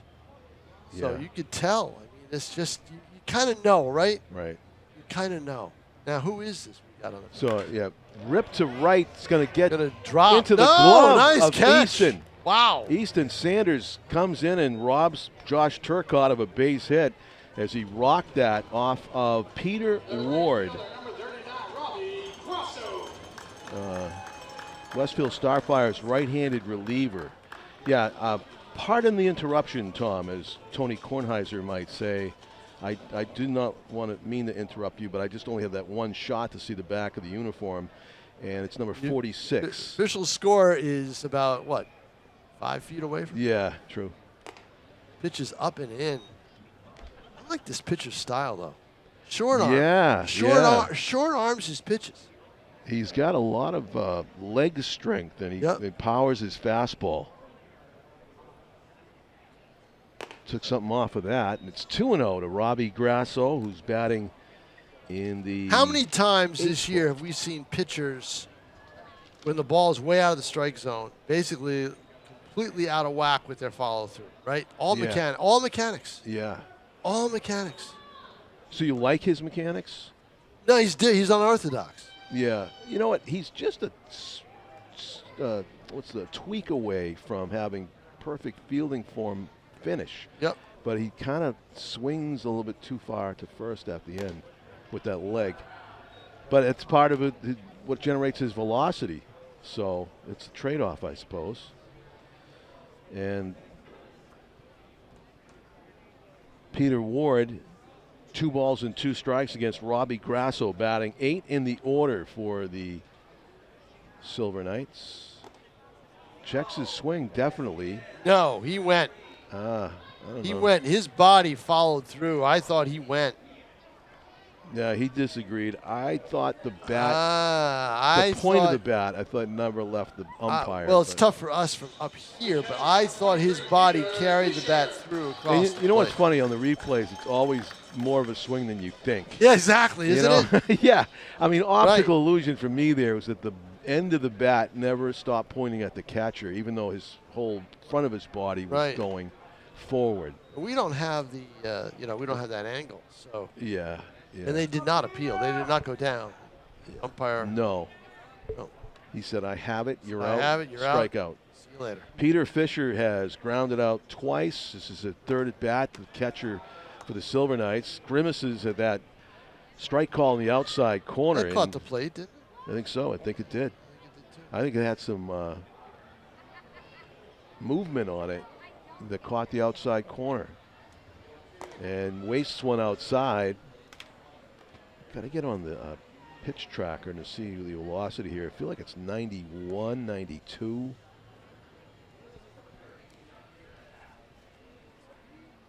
Ward takes a deep breath. The 1-2 pitch on the way. Takes a lot off, fouled back. He did, and he was off balance with his follow through. Yes, he was. Yeah, actually, it was a pretty good pitch to hit for Fisher, but he fouls it back. Now, take a look at that cloud above, above the trees.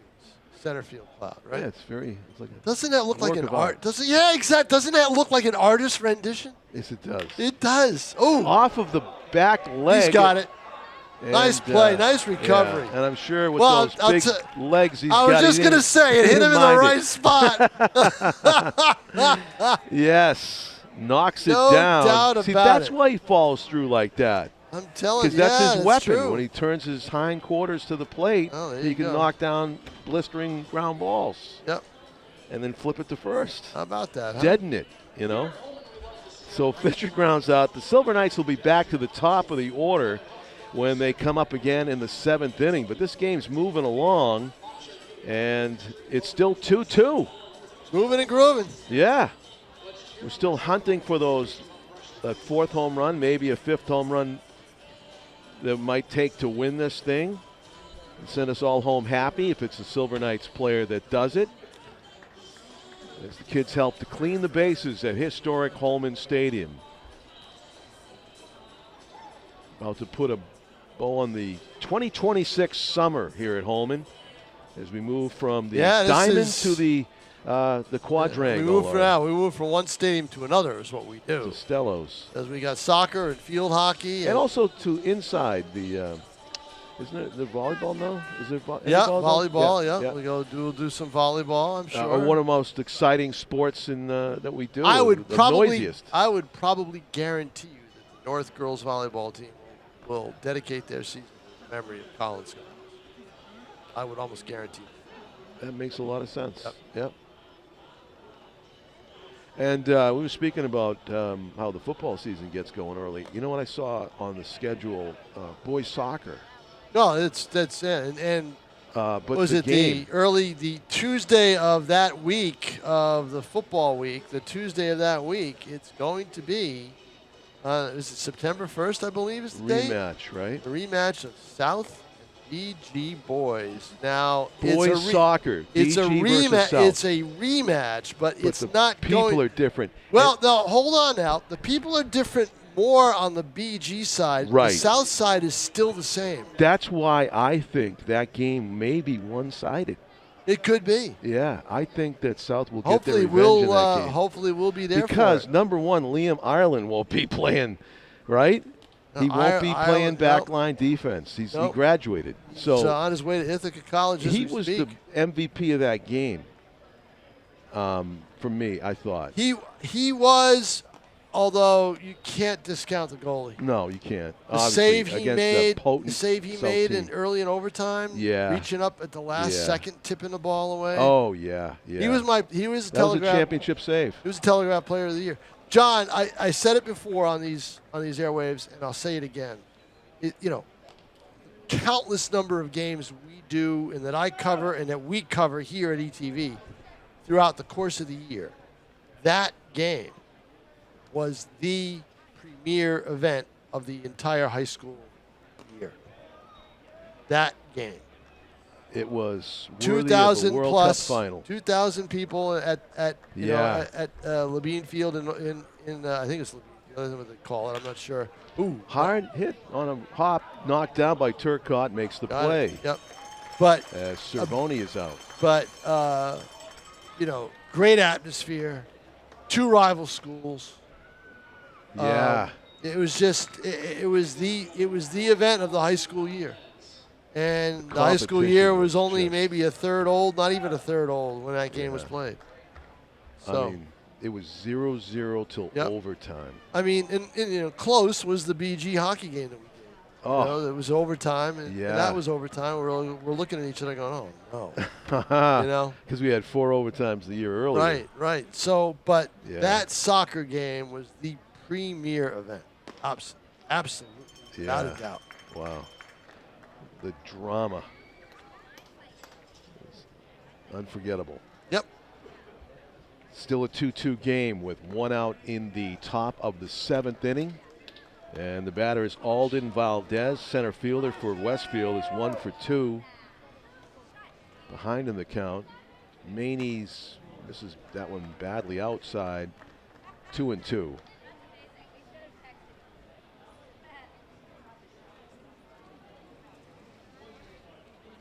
Cooling off just a bit here at Holman Stadium now that the sun's not a presence. Count's gone full. Taking a little bit of a deep breath there was Maney as he knows he does not want to put anybody on base. Free pass, missed though badly. A base on balls. And this team will start to manufacture some runs, I think. Not a lot of running 7th, off 8th, of and Peter 9th. Fisher. No, Thank but you. they'll try it, I'm sure. No. Okay. Thank you. Food. I can tell. And here's Grant. Yeah, Lee. yeah. Nice to get. Thank you, Silver Knights. Bunting. Fouls it over the catcher's head. So is that a one-strike bunt, or was that the first strike to Derek De La Cruz? Bunting the first pitch. Fouls it. Well, it's a lot of respect for Peter Fisher's arm, Tom. They're not trying to steal off him, even with a righty on the mound. They're trying to bunt. Trying to get the go-ahead. Yeah, try to get the runner in scoring position by the way of the bunt. That one misses. 1-1 is the count. Well, Fisher is one of the better catchers defensively. Yeah. So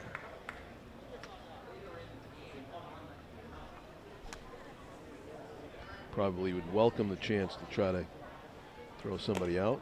probably. But meanwhile, looking a little bit wild in this inning so far, and also the body language. Right. Frustration on the part of Ryan Maney.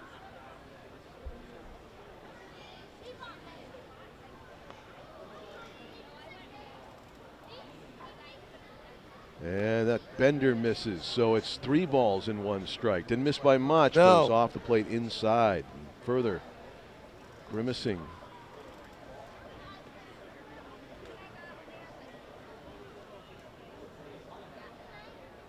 3-1. Hitters count for De La Cruz. Outside. Ball 4. 2 walks in a row. Yep. Puts a go-ahead run in scoring position for Tommy Hennessy, the shortstop. So we've seen 3 double plays the Westfield StarFires have hit into tonight. They came when Chase Carter, the lefty, was on the mound. And you know that Maney would dearly love that to happen for him. Right. To get out of this jam here with 1 out in the 7th. Good bender. Strike freezes Hennessy. He has walked and struck out.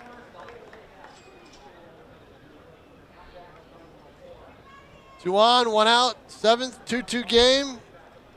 Interesting game tonight. Yeah, that one misses outside with the curve. Which is good for this team that was mercied last night at New Britain. That's a long way to go for a 7-inning game where you get beat 11-1. Score 1 run and give up 11. Yeah, that's tough. The 1-1 pitch here. They'd love to get him at second base. Misses badly with that. That's a key pitch. Of course, the statisticians will tell you big difference between 1 and 2 and 2 and 1. Yep, and he's probably warming up in the bullpen, but I bet we're going to get a visit from Spencer Bergeron if he goes to walk. At least a visit. Yep. Yeah. The 2-1. Nice That's pitch. a beautiful pitch. Yep, that's the thing with a guy who lives off speed. But tell you what, Maney Tom, does. He's got to be able to break it and get that ball over. if Hennessy can hit any kind of a ground ball to the right side. That's a base hit. Look at that. Because they're looking for the pickoff at second base. Yeah, they're holding the runner on at first. Yeah, exactly. Uh-oh. 3-2. Yeah. Count is full. The Again, 9-hitter, Caleb Winkley's on all deck. breaking balls. Yeah. Well,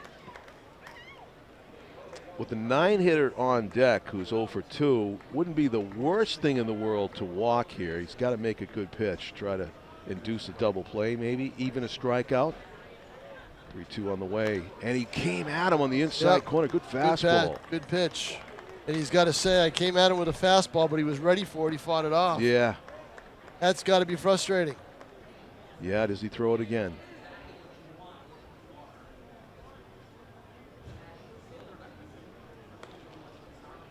If you can control it, I'd throw it again. Missed. Bases loaded. Yep. 3 straight walks issued. So let's see. The shortstop, number 21, Tommy Hennessy. Here's that mound visit. Does he make the change, Tom? I think it's time to make the change. Just, yeah, he's coming in.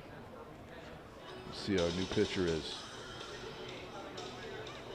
So they announced Hennessy was up. That was Hennessy walk, wasn't it?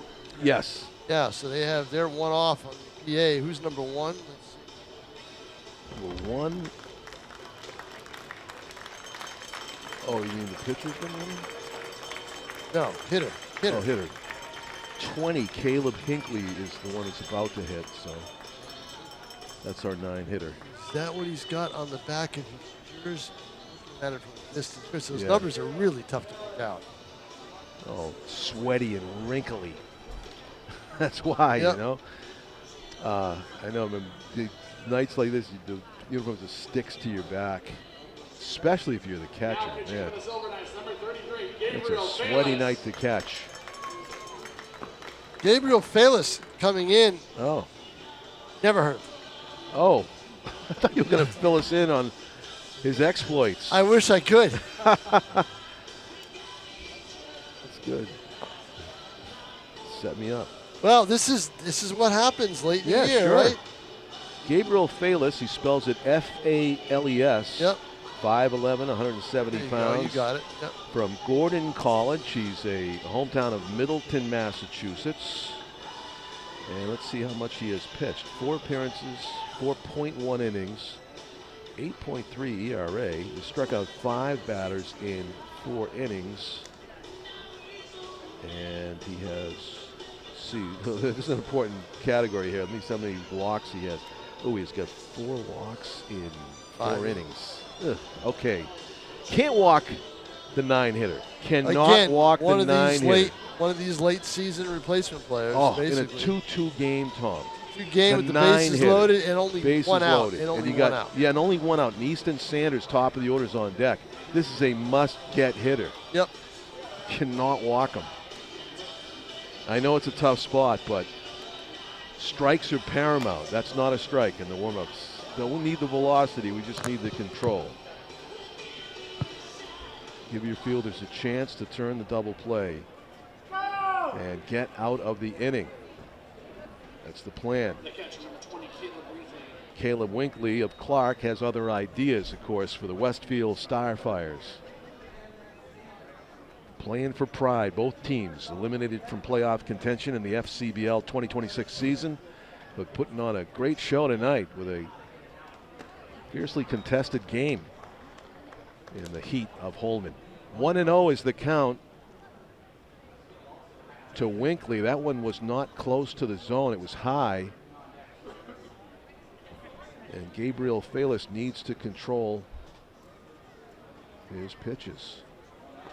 That's in the dirt. Well, the 2-0. thing is those are pitches designed to get swing and miss, and they're not swinging at him. No. Matter You of know? fact, he probably had a freebie. He probably could have thrown a batting practice fastball down the middle, and Winkley might have taken it, because it's just a walk-friendly environment for Westfield right now. It's a 3-0. Yeah, not a good. What can't we do Yeah. when we come out and the bases loaded, 9-hitter, 2-2 game? Just play catch with the pitcher, nothing fancy. Yeah, exactly, with the catcher. But now with the catcher, Yeah. pitcher catcher, and now he's got to do it. But it's 3-0, and he can't make one mistake. And Winkley's got to be taking this all the way. Strike. It's a quality pitch. Over the outer third, about waist high to Winkley, who might be taking again. I would. Unless it's right down the middle. If it's not a strike, it's a RBI go-ahead walk. Got to throw him a fastball. He does, and he It's just missed. 3-2. And 4 straight Westfield- walks. Yep, 4 straight walks. And Westfield takes the lead. The 6, 7, 8, and 9 hitters get free passes. That's not how you do winning baseball right No, there. exactly. But again, these are guys that Yeah. really weren't with this team Yeah. for much of the year. Yeah. And that makes a difference. Now, Easton Sanders, on a night that Tom says the ball will fly out of here I'm more waiting. than 3 There's times. one more. One more to go, right? Yeah. That's away. So, And another these ball. mechanics, I mean, all he's got to do, I mean, anytime you see, I mean, the follow-through leg is going towards the dugout. He's got to go towards home plate. Yep.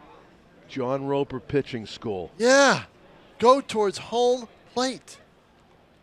That's it, like that. See, look at that. That's it. Yep. The front foot was out and towards the plate. Jeez. I got to open up my own pitching. I mean, I ought to open up my when own we were pitching. kids, Wait a minute. I don't it know. wasn't YouTube. I ought to open up my own pitching school. Hey. you can't. You're too busy with the free throw. Oh, school. double. You get a bargain to get both, right? Base hit And up center the middle, field. it's going to be 2 play runs. Yep. 2 runs. Here comes a throw, though, from center. Good wall. Arm on Wall. He gets him. Shanley Wall Oh, about with that. the assist from center field. Did not Out slide. number 2. He Did not slide. and that cost him. He probably thought he didn't have to. The throw looked like it was going to be up the line. So, Shanley Wall Yep. showing off the throwing arm from center field. He went for broke, and he threw it in the air to Peter Fisher. And as Tom said, the runner chose not to slide. yeah. That was Derek De La Cruz, He who slides. made himself a bigger target If because he he stood up. if he slides, he scores. It's a big out, to say the least. Yep. Would it give the StarFires a 3-run lead and kept the inning going? What was the announcement here? He made a motion towards. We got a pinch runner. Okay. Must have a pinch runner somewhere. I'm not sure. Or a pinch hitter. Oh, pinch hitter? I don't know. Let's see. I think you might be right. I remember that bat, that gray bat. So it was Raymond, the DH, that was due up, number 22. I don't know if that's still well, maybe not. 22 on at the plate. We'll see. And if it's a pinch runner, it might be the guy at first with the clean pants. Big swing and a miss. The batter's 22? Yeah, so it's still Yes, Raymond it's at still DH. Raymond. Yeah. So it might be a pinch runner at first. Yeah, I think clean pants. Pinch runner first. Yep. In Yeah. for Caleb Winkley, the catcher. Yeah, there you go. That's make wise. Speed up the game, maybe? Who knows? Speed up the game rules. The 1-1. And misses outside. With 2 outs, maybe you're allowed to let the catcher like suit up for the next inning. Keep the game moving. That makes sense. No, there's no re-entry. No? No re-entry. Maybe they just changed catchers. Well, put it this way. If they have changed catchers, then that catcher's got to have his gear on by now, right? Two outs. Oh, yeah. Laboring to find that Well, strike I'll tell zone. you what. Both Maney and Valis attack the hitters. Go after them. Yeah. Away. Live away. middle. Just get strikes. Another Yeah. pitcher warming up for the Silver Knights in the bullpen. Could become the 3rd pitcher in this inning if the walks continue.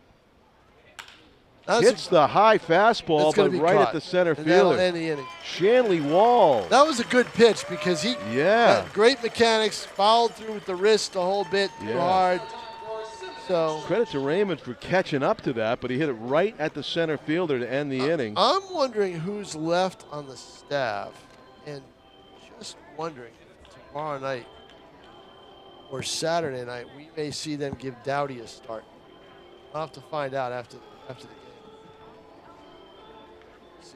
See if they give Brendan Dowdy a start in one of the last 2 games. Pitched 4 innings plus in relief on Sunday.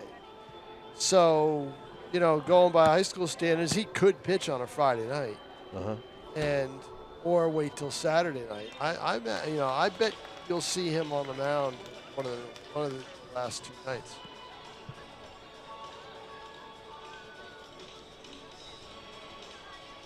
Now, both Cam Cook and John Creedon addressed the season ticket holders before the game at a buffet that was out right field in the hospitality area, and talked about how next year they know where they made some missteps because of the way that they changed their approach last year. And they said the blueprint was good, but the execution wasn't, and they know that they'll be a little bit better next year. And there's going to be pressure on this organization to do it. And in my mind, John Collins, there's going to be pressure on. There's going to be changes somewhere. Don't know where. I would think that should start with method of recruiting. Well, it wasn't the team they put together for the first month and a half of the season was a pretty good team. Yeah. So I don't think it was the recruiting effort. I think it was the ability to adjust on the fly once those recruits went elsewhere. And I think that's the deal. Right. Did your mother tell you never to text with your mouth full, John? Oh, how do you know I have my mouth full? John, come on. You're talking to me. I never eat during a game. You never. don't. No, Yeah, I you never save eat it, though. during a game. Yeah. Yeah, exactly. Yeah. That's, you know. I don't eat during the action. I just eat when you talk. Right, exactly. But then you got to talk, right? Yeah. Mike Bellani. Leadoff duty for the Silver Knights, who finally end up trailing in this game that they led after the 2-run home run back in the first inning. First pitch swinging. He's got a chance Tough here, play. John. He's got a chance. He's going to make it. He made it. He made Infield it. hit for Yep, Mike Bellani. that's a hit. Top of the order. And didn't hit it well, but that was the secret to success there. As Caden Van Dola charged it as hard as he could. Can Vac make me a good predictor once again? I mean, only fair. One guy in one team hits 2 homers and one guy in the other team hits 2 homers to tie the game up.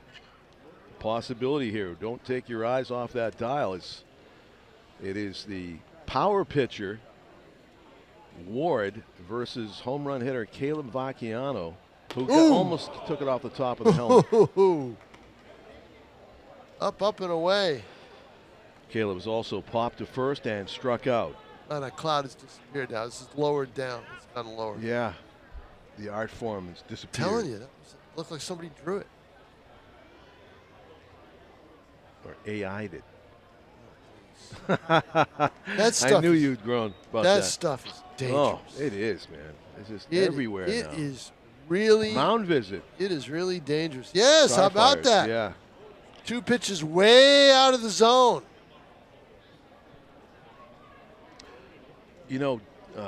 Darren took a picture of it. Is that nice alto stratus formations with towering cumulus mediocris congestus in the distance. Somebody who knows clouds How about that? was able to diagnose exactly what type of cloud that it was. Wow.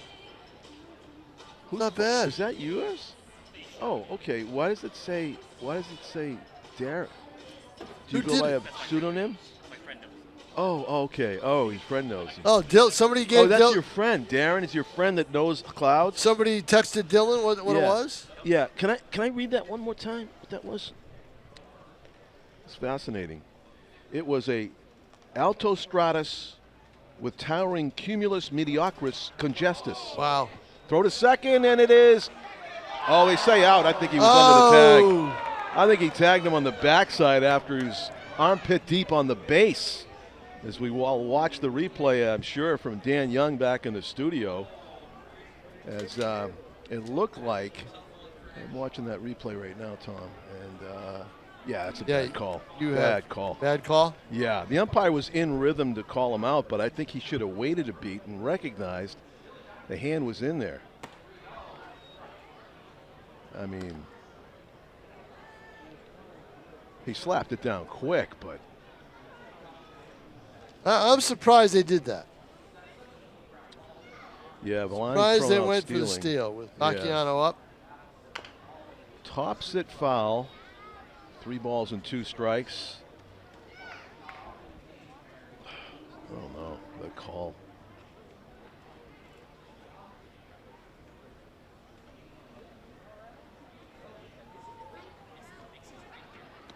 Well, they tried. Villani gets gunned down. Villani having a good night. On base safely 4 times before he gets thrown out stealing. And striking out, foul tip into the mitt. Vacchiano goes down for the 2nd time. The designated hitter, number 13, Strikeout victim. And here comes Peter Kiblinski, designated hitter in this game. 2 for 3. Probably the best hitter left on this roster. Yeah. 6'5". Third baseman usually DHing tonight. Would love to light into one here, but pitcher Hey, he's got 2 hits on the night. And he's based 3 times, right? Yeah. 2 hits and a walk. Ward, stockily built, right-handed power pitcher. Seems to be tough to square up. The 1-0 on the way. Imagine a fastball. Oh, he threw the wrinkle again. That's a pitch. Not fair. That's a pitch that wasn't. Maybe, you know, if he was waiting for it, he could take that to right field. But yeah, no, it's no. Would have fooled me. 1-1. That's not hard. See, he went back to the curveball. You 3 opened times. the door. Yep. Yep. Yeah, hit him. Yeah, that would have hit me too. I would not have thought he was going to throw 3 curveballs with as good a fastball as he had. I mean, he set him up for a fastball in the outside corner. I mean, that is the baseball god saying you made the wrong pitch choice, power pitcher Ward. And you hit the guy, you put him on base with 2 outs. I doubt Kiblinski's got some decent speed. I've seen him steal bases, right? Yep. 11 stolen bases Kiblinski has on the season.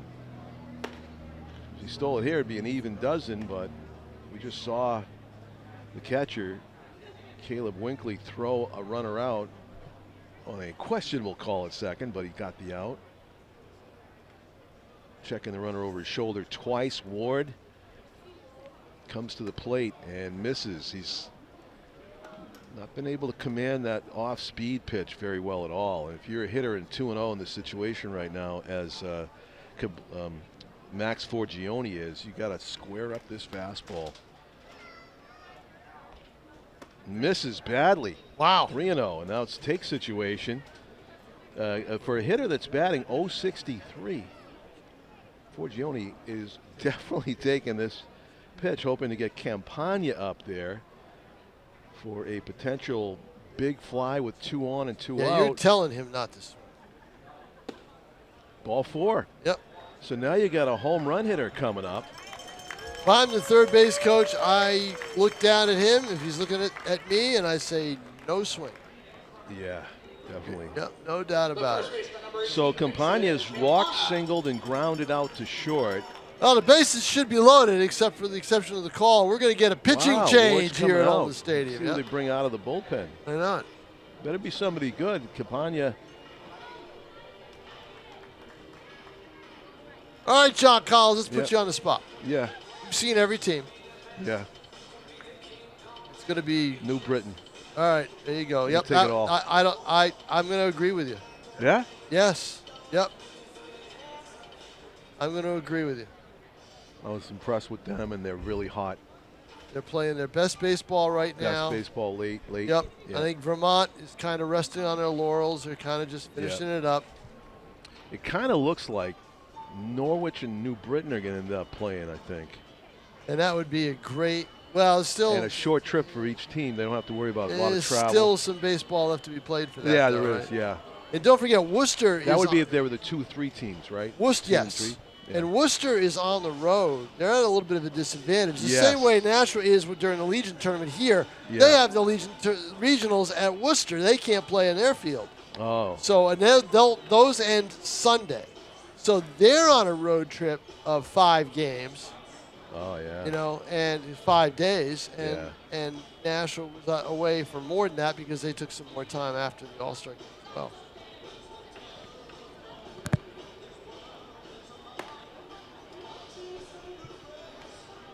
So For Westfield, number 13, Lincoln Waterman.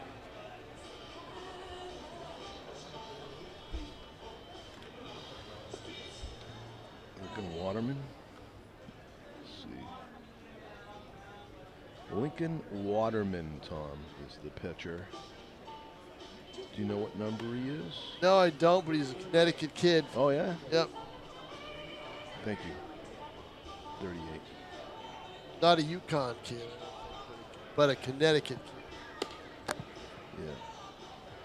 I guess it's too much. There's to a lot ask of Connecticut players Yeah. on 3 teams. Britain, Norwich, and Westfield. In some ways, Westfield is an extension of Connecticut where they're located. Right? Yeah. And they play 1 game out of the year, every year in Hartford as their home game. And they play Vermont. Oh. This year they played Vermont. I don't know who else they played. And another tidbit. I think we talked about this before. That was the only time Vermont was the visiting team against Westfield. Those games that Westfield played Vermont in, all played in Vermont except for the Hartford game. Vermont bought those games, paid Westfield to travel up. Huh. There is that practice in this league, which I don't agree with. So, Tom, you probably will not be surprised to hear that Lincoln Waterman is making only his 2nd appearance for Westfield. That almost hit the batter, and it's going to be 2nd and 3rd off the first pitch. I was going to say he's only pitched 1 inning. Yeah. And this will be, into the 2nd inning of work.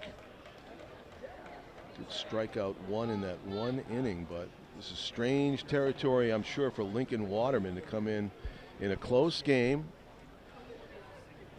Potential tying run now in scoring position at second base, and Mason Campagna, the Penn Stater, up there with a chance to tie it up.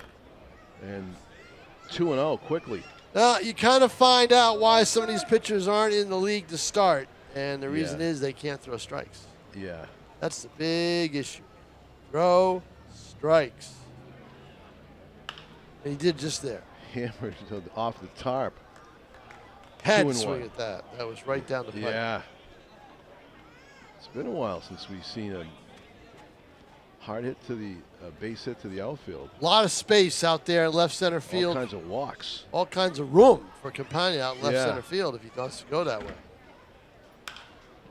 Fights it off the other Shallow, way. does he see it? Yeah, he does. Yeah, he does. Yep. Oh, went farther out there than I thought. That's He it. got jammed, but that's it. He leaves 2 runners in scoring position and gets the job done. 4-2 lead for Westfield as we move along to the top of the 8th inning. Silver Knights in danger of dropping their 6th straight.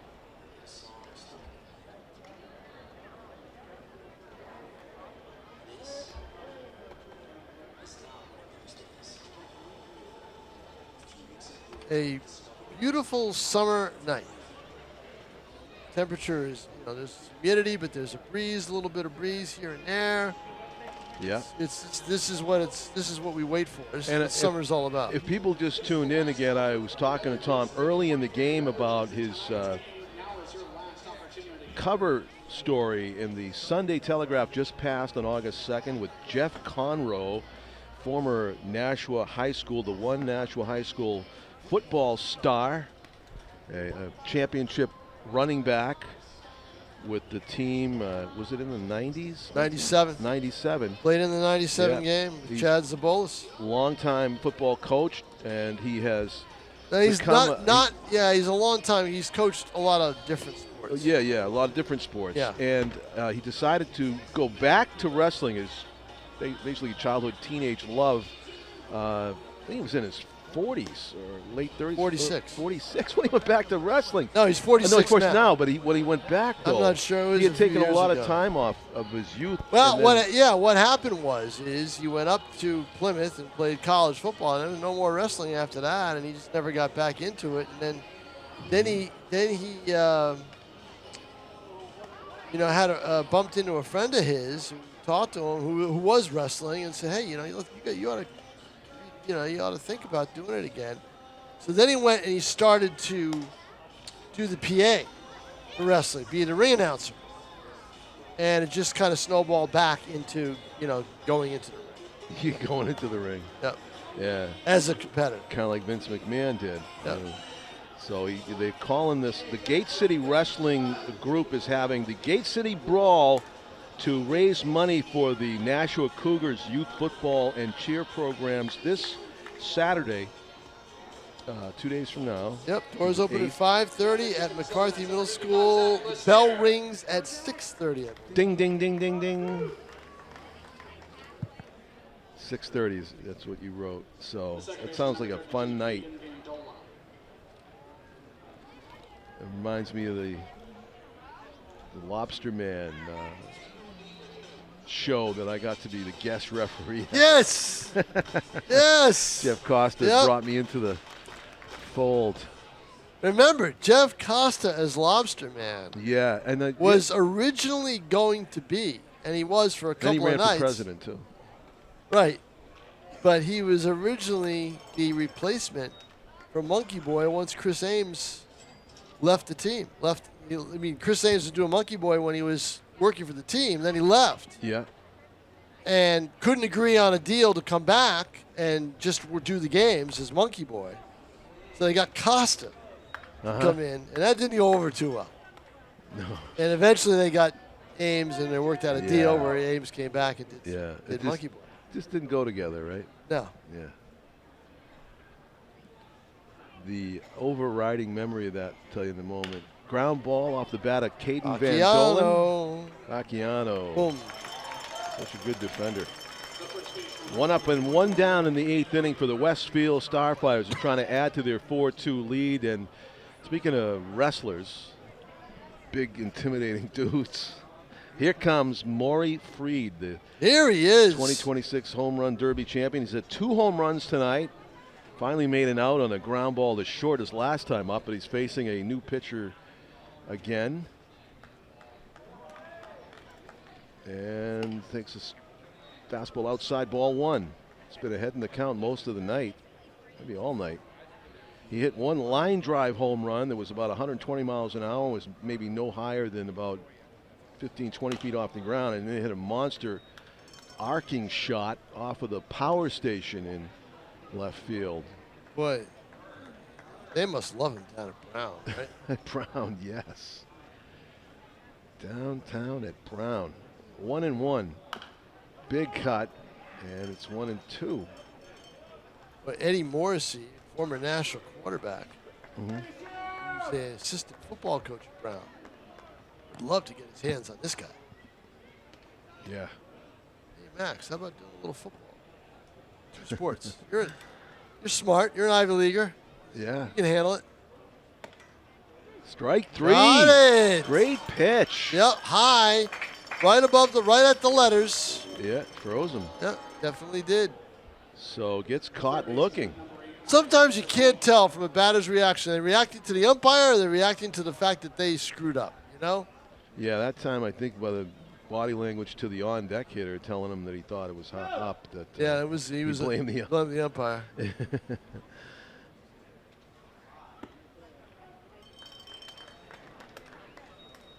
So we got a strike thrower out of the pen here for the Silver Knights. Number 55, Zach Lucier, is doing the job so far. 2 outs. Got Hollis, the big man. Hollis kid. It's the best Hollis I've seen. kid. It's the best I've seen Lucier pitch since he's joined the Silver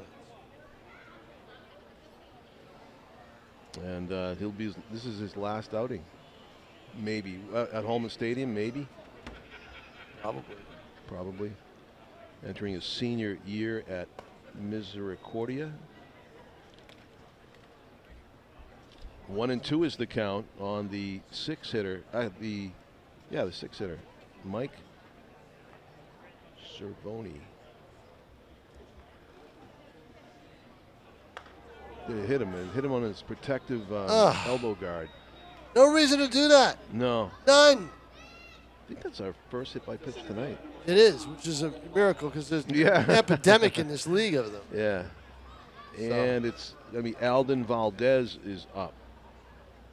Oh, yeah, this is the 6-hitter. So he and the 3 guys behind him all walked last inning to lead to a go-ahead rally.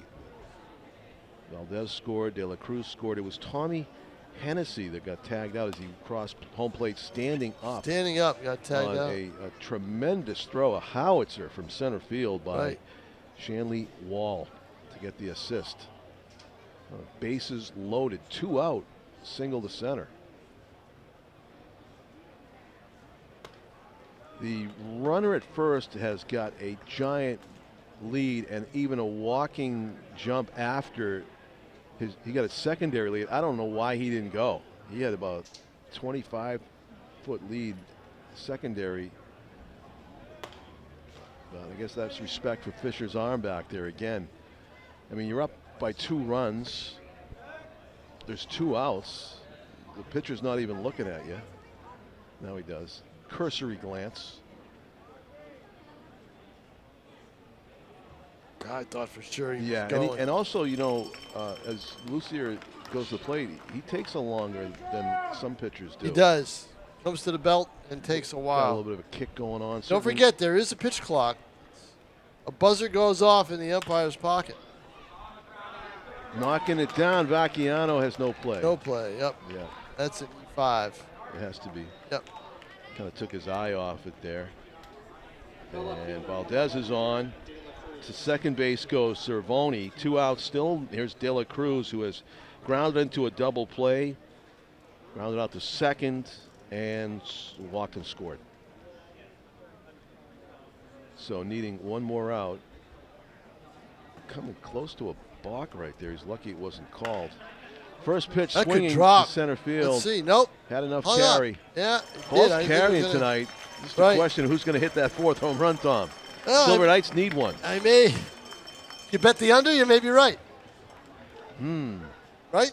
Well, there's at least 6 at bats, 6 outs to go for the Silver Knights to get it done. Let's see who's due up in the bottom of the 8th. It's going to be, what do you got? My scorekeeping suffered there in that last inning. Who do you have making the last out in the 7th, though? I missed that 3rd Hold out. on a second. Got to get the reading glasses on, John. Yeah. Would have been Campagna. Campagna. So Shanley Wall, Josh Turcotte, and Robbie Grasso due up. 6, 7, 8 hitters for the Silver Knights. Let's see, yep, back onto the mound goes number 55. Zach, I'm not, no. Back to New pitcher. new pitcher from last inning for the Westfield StarFires.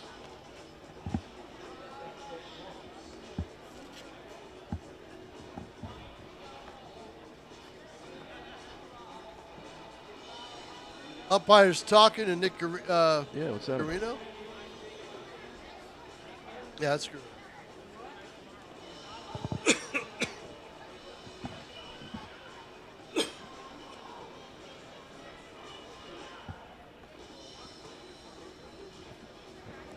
Even with all the walks, at the 2-hour mark, not that I want to jinx it, but as we go to the bottom of the 8th inning. Here comes Shane Wall, who's made the defensive play of the game.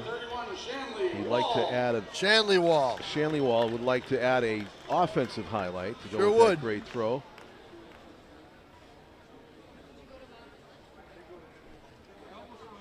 For 3 with a strikeout. And he takes the first pitch. Good sign there. I think he gets some outs on the first pitch. Earlier in the game, Shanley Wall, another Penn Stater.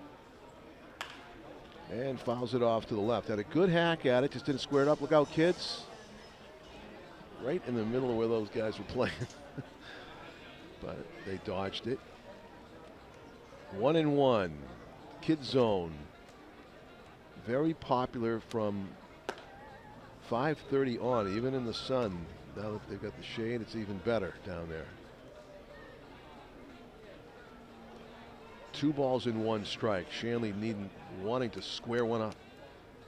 That's low. Good take, and he's got the count in his favor. 3 balls and 1 strike. To the Silver Knights center fielder, Shanley Wall.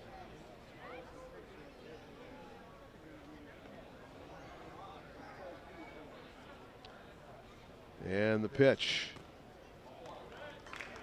Looked like it hit either his foot or the catcher. It hit him. It hit him. It did hit him. Okay. Yeah. Yep. So we'll call that hit by pitch. Leadoff batter aboard for the Nashua Silver Knights.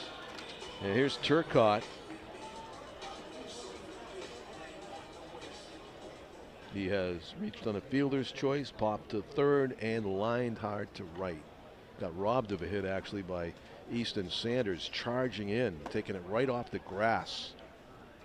Strike 1 called on Turcotte. Like to take advantage of that money ball hole on the right side where they say the left-handed hitters have higher batting averages when they hold the runner on first base. And the second baseman cheats towards second for the double play, opening up the hole larger. Something like 30 points on the batting average enhancement because of that. Throw to first and back in plenty of time with Shanley Wall. That would be a big no-no in the 8th inning. Down by 2. Down by 2? Yeah. He's not going Leading anywhere. off, nobody He's out. not going anywhere. No, he's got a one-way lead. Pitch. Where was that? And if you're wondering, Where was that? Outside. Was According to the umpire. From your angle, it was a what'd you strike see? on the outside corner. Yeah, I thought it was a strike. Yeah. I definitely thought it was in there. That was one of those that they did have the challenge, the ABS thing here at the FCBL level, and Tom says, thank goodness they don't. They would have challenged that one. 2-1. Way outside. If you're wondering at home, what's a one-way lead? A one-way lead is when you're just leading off the base to try to get to second faster on a ground ball, make it maybe a difficult double play to turn. You're trying to you don't want to be on the base, but you're definitely not thinking about stealing, and you're ready to dive back at any split second to make sure you don't get picked. That's a strike on the outside corner. Oh. Yeah, 3-2. It would have been, Tom, if that other pitch was true. called. Yeah, right? yeah, exactly. Right. And you had the pitch count in your head there. Third strike, but Turcotte will see another. Here's the 3-2. The pitch. Lofts it, and it's gonna. They don't see it, and it's gonna drop. Yep, exactly. Oh, he's gonna go to third. That was a gamble, but it's gonna pay off as the trail runner gets into scoring position. And now the tying run is in scoring position. And a twilight gaff by the Westfield StarFires as the left fielder didn't see it, and the center fielder got there too late. Yep. We're going to call that a double? I would have to say. I think so. I think you have to. I think you do. Yep. It's a double for Turcotte. Scampers into second. Wall made the right decision in the end.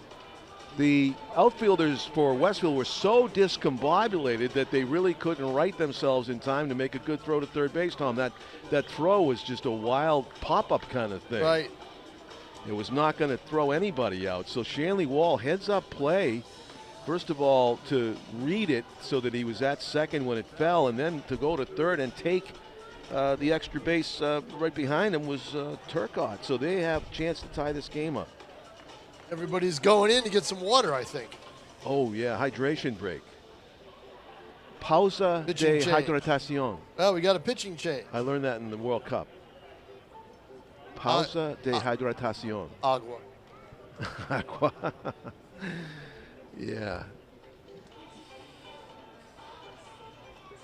I have Peacock Network at home. I'm juggling networks, right? So Peacock had the Spanish language broadcast of all of the World Cup games. So pay for Peacock. I didn't have the other one, Fox, at the moment. So I watched all my World Cup games on Peacock. And then there was a story midway through the World Cup about how furious Fox was. Yes. That they were losing all of it. So I think it was your viewers, paper. right. Yeah, exactly. They were losing all these viewers to the Spanish language broadcast of all the people that at Peacock. I said, hey, this is good enough. I love how enthusiastic the Spanish language broadcasters are. Yeah, they wanted something different, oh, right? man. Yep. So they were doing big numbers, the Peacock Spanish language. They were rivaling the English language on but I did love watching all the replays on YouTube of Zlatan Ibrahimovic, the very confident Swedish Albanian soccer player there. He became a media A lot of TV star. country was introduced to a lot of different players, right? A lot of different Yeah, characters. yeah. No doubt about it. Zlatan. He would do the power rankings where he would say, okay, let's see who the best player of the week is. And he'd always put Zlatan in #1 slot. And then it would be Messi and the rest of them. Nobody knocked Zlatan out of the #1 slot. It was a good gimmick. It was a great gimmick. And also he was picking on Lexi Lalas the whole time, the whole tournament. It was a funny kind of running gag they had. Tom probably missed all that because he's buried in work to his neck, all the stuff he has to keep up with. Buried in baseball. Buried in baseball, yeah. Oh, by the way, it looked like you were so wrong about the Red Sox. I'm telling you right now. You picked them to what? Win the World Series? No, go to the World Series and lose to the Dodgers. Yeah, but the idea that they would go to the World Series back in what, June? The basis of that was the younger players that they had that were like and the pitching, and the pitching. I mean, I thought that they would have those ingredients to go, and it was just everything was just a mess. A mess. An absolute they were horrible. Mess. They were terrible. I was saying I didn't want to go to the games because they were just so boring and disappointing to watch. Score 1-2 runs a game. Lifeless. Here's what changed. I mean, just to hear. Robbie Grasso, chance to be the hero here in bottom of the 8th inning. Let's see this first. No outs. Almost took it off the thigh, but it's ball 2. First of all, they had great pitching. And they still have great pitching. And it seems to be getting better. Without their ace. Without ace. Right. Garrett Crochet. All right. So, let's wait for this. Yeah. 2-0 to Grasso. Strike. Top of the zone, inner, 2-1. And they had Contreras, the veteran. Yeah. Who was hitting pretty well. I mean, the trades. Well, we won't get into it. We'll wait after this. 2-1 now. Key moment in the game, obviously. Chance to tie it up. Took a lot off and he held back. Yeah, I was just going to say, boy, I'll tell you, if he flicked that wrist just one little more rotation, he was going to be in trouble. 3-1 now. 3-1. With Grasso. Yeah. Peter Fisher's on deck. He is a lefty. Grasso would love to get the job done right here. Takes a strike on the inside Thought corner. it was a ball. You know, that was a good pitch. It was not a cookie on 3-1. Right. Definitely tied up Grasso. And, by his body language on that, with first base empty, if I'm the pitcher, I'd go right back there, try to hit that same spot again. Yep. Because Grasso didn't look like he could reach it. No, he didn't. He looked really uncomfortable on that take. He's pretty close to the plate, too. He would have sawed him off. And he missed in there. He missed inside. He went the same route, but missed inside. Now loads him up. Loads him up. No out. For Fisher. Fisher is 0 for 3. Grounded to first, back to the pitcher twice. Needs to at least get the ball to the outfield. Well, for 1 run. Yeah, and the Silver Knights, for all their struggles this year, lead the league in this one category, sacrifice flies. Yeah. And there could be another one coming up right here. Meanwhile, it's 1-0, and it's a mound visit between the catcher, Caleb Winkley, and his relief pitcher.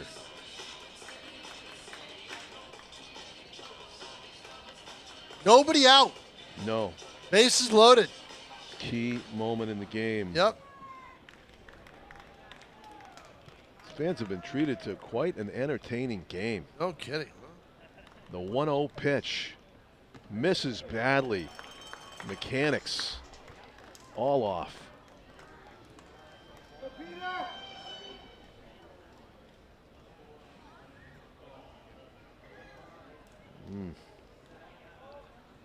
And that's outside, 3-0. So Fisher will be taking all the way. Villani, the leadoff batter, who's had a great night, is on deck looking to come up for the 5th time and reach safely for the 5th time. The pitch, strike. Took a big bite out of the plate. I don't think he can throw two. Doesn't look like it. No. I don't think he's got it. We'll see. Wow, there's a Batter bright may help light. him out. There's a bright light to the right there. That's got to be turned off. Yeah, Pitch. I know, I see it. It's You on. see it? What is that? Yeah. from? I don't know. Wow. Bottom light of the Oh no, I guess it's all there all the time. part of the, it's part of that's the. my mistake to yeah, look it's- at it. I part put of my head out of the. I'm sitting so far forward Right. on this in this situation. Part of that foul, that light pole. 3-2. High, ball 4. It's a 1-run game. Fisher draws a bases-loaded walk, and it's a 4-3 contest with the Silver Knights still not recording an out yet in this inning. Mound visit. There is bullpen activity, and there may be a pitching change right here. Another one? Another one. Another one. Lefty. Did he face the minimum number of batters, or do they not? They don't have that rule. They don't have that rule. This isn't Yeah. Rob, what's his face? Baseball. Rob Manfred. John, I tell you what I hate. You know what I hate? Yeah. I cannot stand extra inning rule. I can't stand it. Well, can't say what? The extra inning rule. Oh, the extra inning rule. The ghost yeah, putting the runner. man on I second, can't stand it. ghost It's runner. not baseball. Hey, but by the way, didn't you get interrupted? Not interrupted, by the game, the drama of the moment. You were going to tell a story? Yeah. Do anybody remember what that topic was there? Well, I'll tell you this story. Okay. Senior moment. I know, both having it. Oh, You're man. you're like, I'll tell you later. I got to see this at bat. Yeah, I got to remember what it was. All right. Not sure what it was. Oh, Yeah? yeah. Hold on a second. Is this where I can eat? It was the perfect example of the change in the Red Sox, right? Yeah. Caleb Durbin. Oh, yes. You know, he worked, Once he Yeah, go ahead. got on fire, everything changed on that team. I'll tell you what. And I'll tell you what, the other thing I pointed to him as the reason why they were losing, and then he turned it around. was the reason why they were losing. It was a bad trade. It looked like a bad trade. looked Now like it a looks bad like a trade. great trade. And here's the other thing. For the second year in a row, the Yankees woke up the Red Sox. Oh, Second year in a row. yep. Red Sox in 2025 went to New York and in June and Surprised took everybody. 2 out of 3 Yeah. and surprised everybody. They won a Sunday night game, the whole bit. They lost Friday night. Okay, big deal. Then they won 2 games in a row, right? Yeah. Yeah. And then this year was the sweep at Fenway Park. 4-game sweep. 4-game sweep. It woke them up. Yeah. It's where it all started. It's where it all started. Incredible You run know? they've been on. It's The ridiculous. best run in the history of the Boston Red Sox franchise. They've been around for over And I got a 100 years. manager who double switches off one of his best hitters that acquired in a trade in New York and lets a backup catcher bat in a key yeah. situation and Yeah. can't even hit his weight. You know, I mean, What's going on? Oh God, Tom's a Yankees fan, in case you guys can't tell. it's unreal. But Durbin is really the key. I mean, Yeah. And, you as know, he goes, so they go. And he's got the Yankees connection there with Aaron Judge's batting coach, Teacher Man. Yep. Teaches them how Yeah, to well, elevate. maybe and Brian Castron should have got off his rear end and traded for Durbin.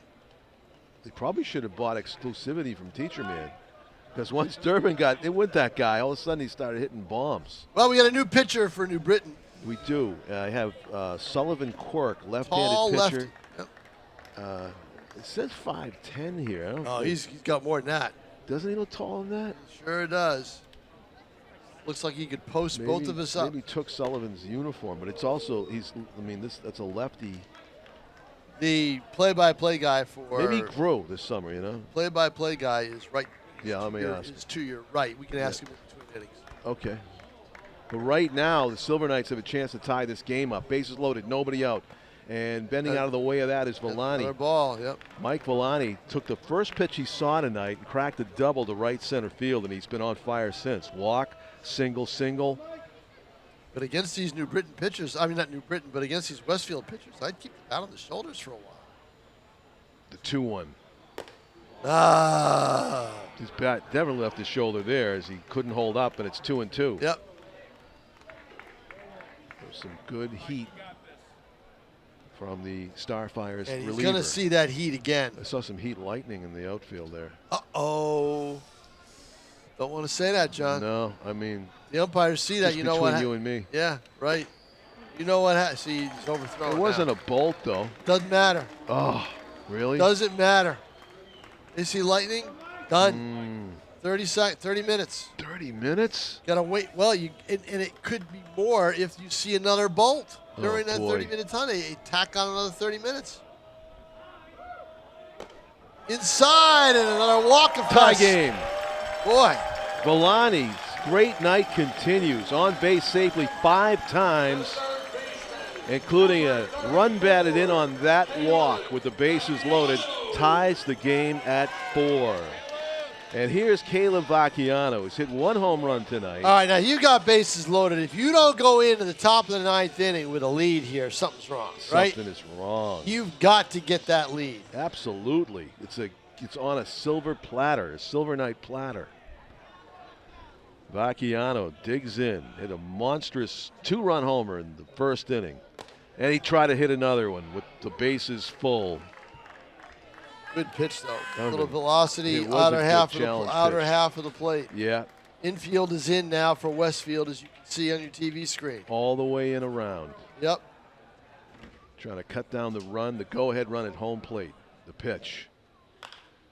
Popped up behind the infield. That'll It's going be to a run. be deep enough. That'll be deep enough. Easton Sanders catches it, fires it up the line, and everybody is safe. And they tag from first base. Yep. Oh, yeah, the play would have been to throw to second for Right. Easton Sanders. Definitely but would have been the play. good play by the trail runner. Peter Fisher gets to second. So Vacchiano with 3 RBIs on the night. How about that? And the team that leads the league in sac flies gets Did it another again. one. Yeah. 5-4. 3-run inning for the Silver Knights. I believe that was Robbie Grasso that scored. Intentional walk. Intentional pass for Peter Kablinski. That makes sense. Yep. And it'll pitch to Forgione. That makes sense. Kablinski definitely a power hitting threat. Forgione, not so much. And a lefty-lefty. Yes, who got struck out. That's the main reason. Yeah, sure. With 1 out, StarFires really want to get this batter and maybe a double play. Strike top of the zone middle with the fastball. The way their relief pitching has been, the Silver Knights are going to need more than a one-run lead going into that top of the inning. Lussier is going to pitch. There's no one else warming up in the bullpen. Yeah. This game to win or lose. Ground ball, fielded by the second baseman. slipped. 4-6-3 ends the inning. He slipped, and it looked like he might not be able to get the double play, at least get one. Maintained his balance to make a good throw despite the slip. Tough and that's one. exactly what the doctor ordered for Westfield. Yep. But they do get the lead by the way of the sac fly. So the question is, can they hold him? Is Freed up this inning? I haven't been keeping score on the Westfield side. All right. He is not. Because I'm not doing a game score. 8-9-1. 8-9-1. Okay. 8-9-1. Tommy Hennessy, Caleb Winkley, and the top of the order, Easton Sanders, due up. All right. And, of course, what that means is don't walk anybody because you don't want to see Maury Freed again. He would be the 6th batter of the inning with a 1-run lead. That would not be good. So, to the 9th we go here at Holman Stadium.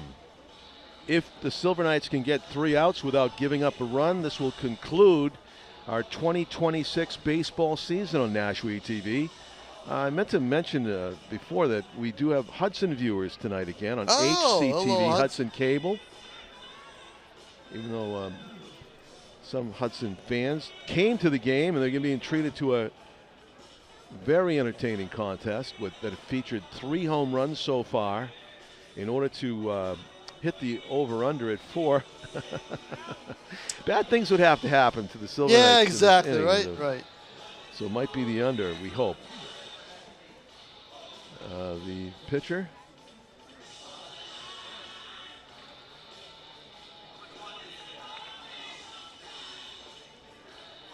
Still 55 for the Silver Knights is Lucier.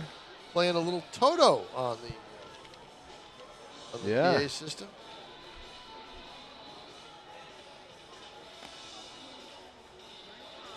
Silver Knights have 2 games remaining. One more home game tomorrow right here at Holman Stadium. Catch the fireworks as they take on The Norwich Sea Unicorns, and we thought that would be the game for the playoffs. Yeah. And instead, it's basically come out and see some good baseball and then see a fireworks. We were hoping this would have playoff implications Right, too. exactly. But Oh, yeah. a week changed everything. And the Silver Knights will have to reload for 2027. Now, we changed everything, but I say the last game we did change everything. Yeah, that we did. Yep. Yeah. So we get a change somewhere, and it's a 6-1 pinch lead. hitter up. Pinch hitter for Westfield. Okay. It's like 7? Those numbers I cannot read. Is it 17? Is it? No. No. He's got something across the top of his 37? shoulder. So there's no 7 there. Oh. Okay. It's that mark across the top of his that throws me off. With the Yeah. sevens. That mark right across underneath the top of underneath the shoulder. Yeah. No. Below the neck. It's Lucier pitching for Silver Knights, and he's 1-1. Oh, it's not. It's Zach Lucier. Yeah, right. Just throw strikes. Do not want to give them any kind of idea, because if you get people on base, you know who's going to be up. Nice pitch. Batter's name is Cooper. Oh, where was that? Inside. Oh, just It was missed. inside. Yeah, it just missed. Yeah, broke late, but it was. I like that pitch, though. This batter's name is Cooper Smith for Westfield. Trying to get on base. Team trailing by a run in the 9th. Nice Swings and misses, 2-2. Pull the string. Give him another one of those. Don't try to overthrow it if you're Lucier. Just throw strikes, and then that little pull, that little off speed, taking something off, it works. Do it again. Yeah. Couldn't hit it the first time. You won't hit it again. He does, and he missed. Way out ahead. There it is. Strike 3. The pinch hitter goes down swinging. Pinch hitting for Tommy Hennessy. Sometimes you play the percentages and you think that, wow, I throw it again, he's going to be on top of it. But if he was that badly missing it the first time, he's going to miss it again. So the 9-hitter, Caleb Winkley, will bat. He is up for the 4th time tonight. Flied out, struck out, and walked. Front door curve doesn't get there. Ball 1.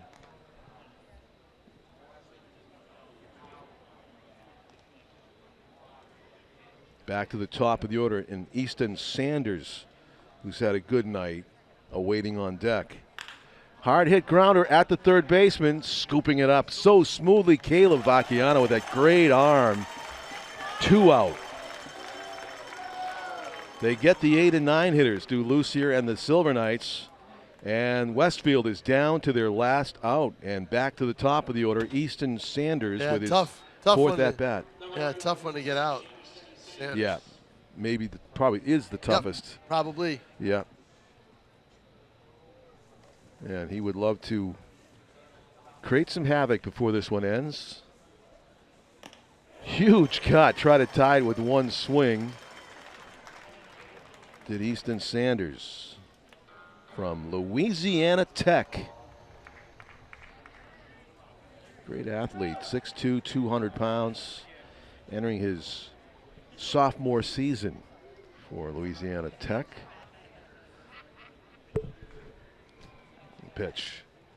Swung on and missed. He got tied up by some sort of a breaking ball there. And Lucier's really spinning it. 0-2. 0-2. Great command, great of all of his pitches, it looks like, since he came into the game. And calling timeout. Sanders wants to reset. That's a good idea. Yeah. Take him out of his rhythm. Going for a little walk. Yep.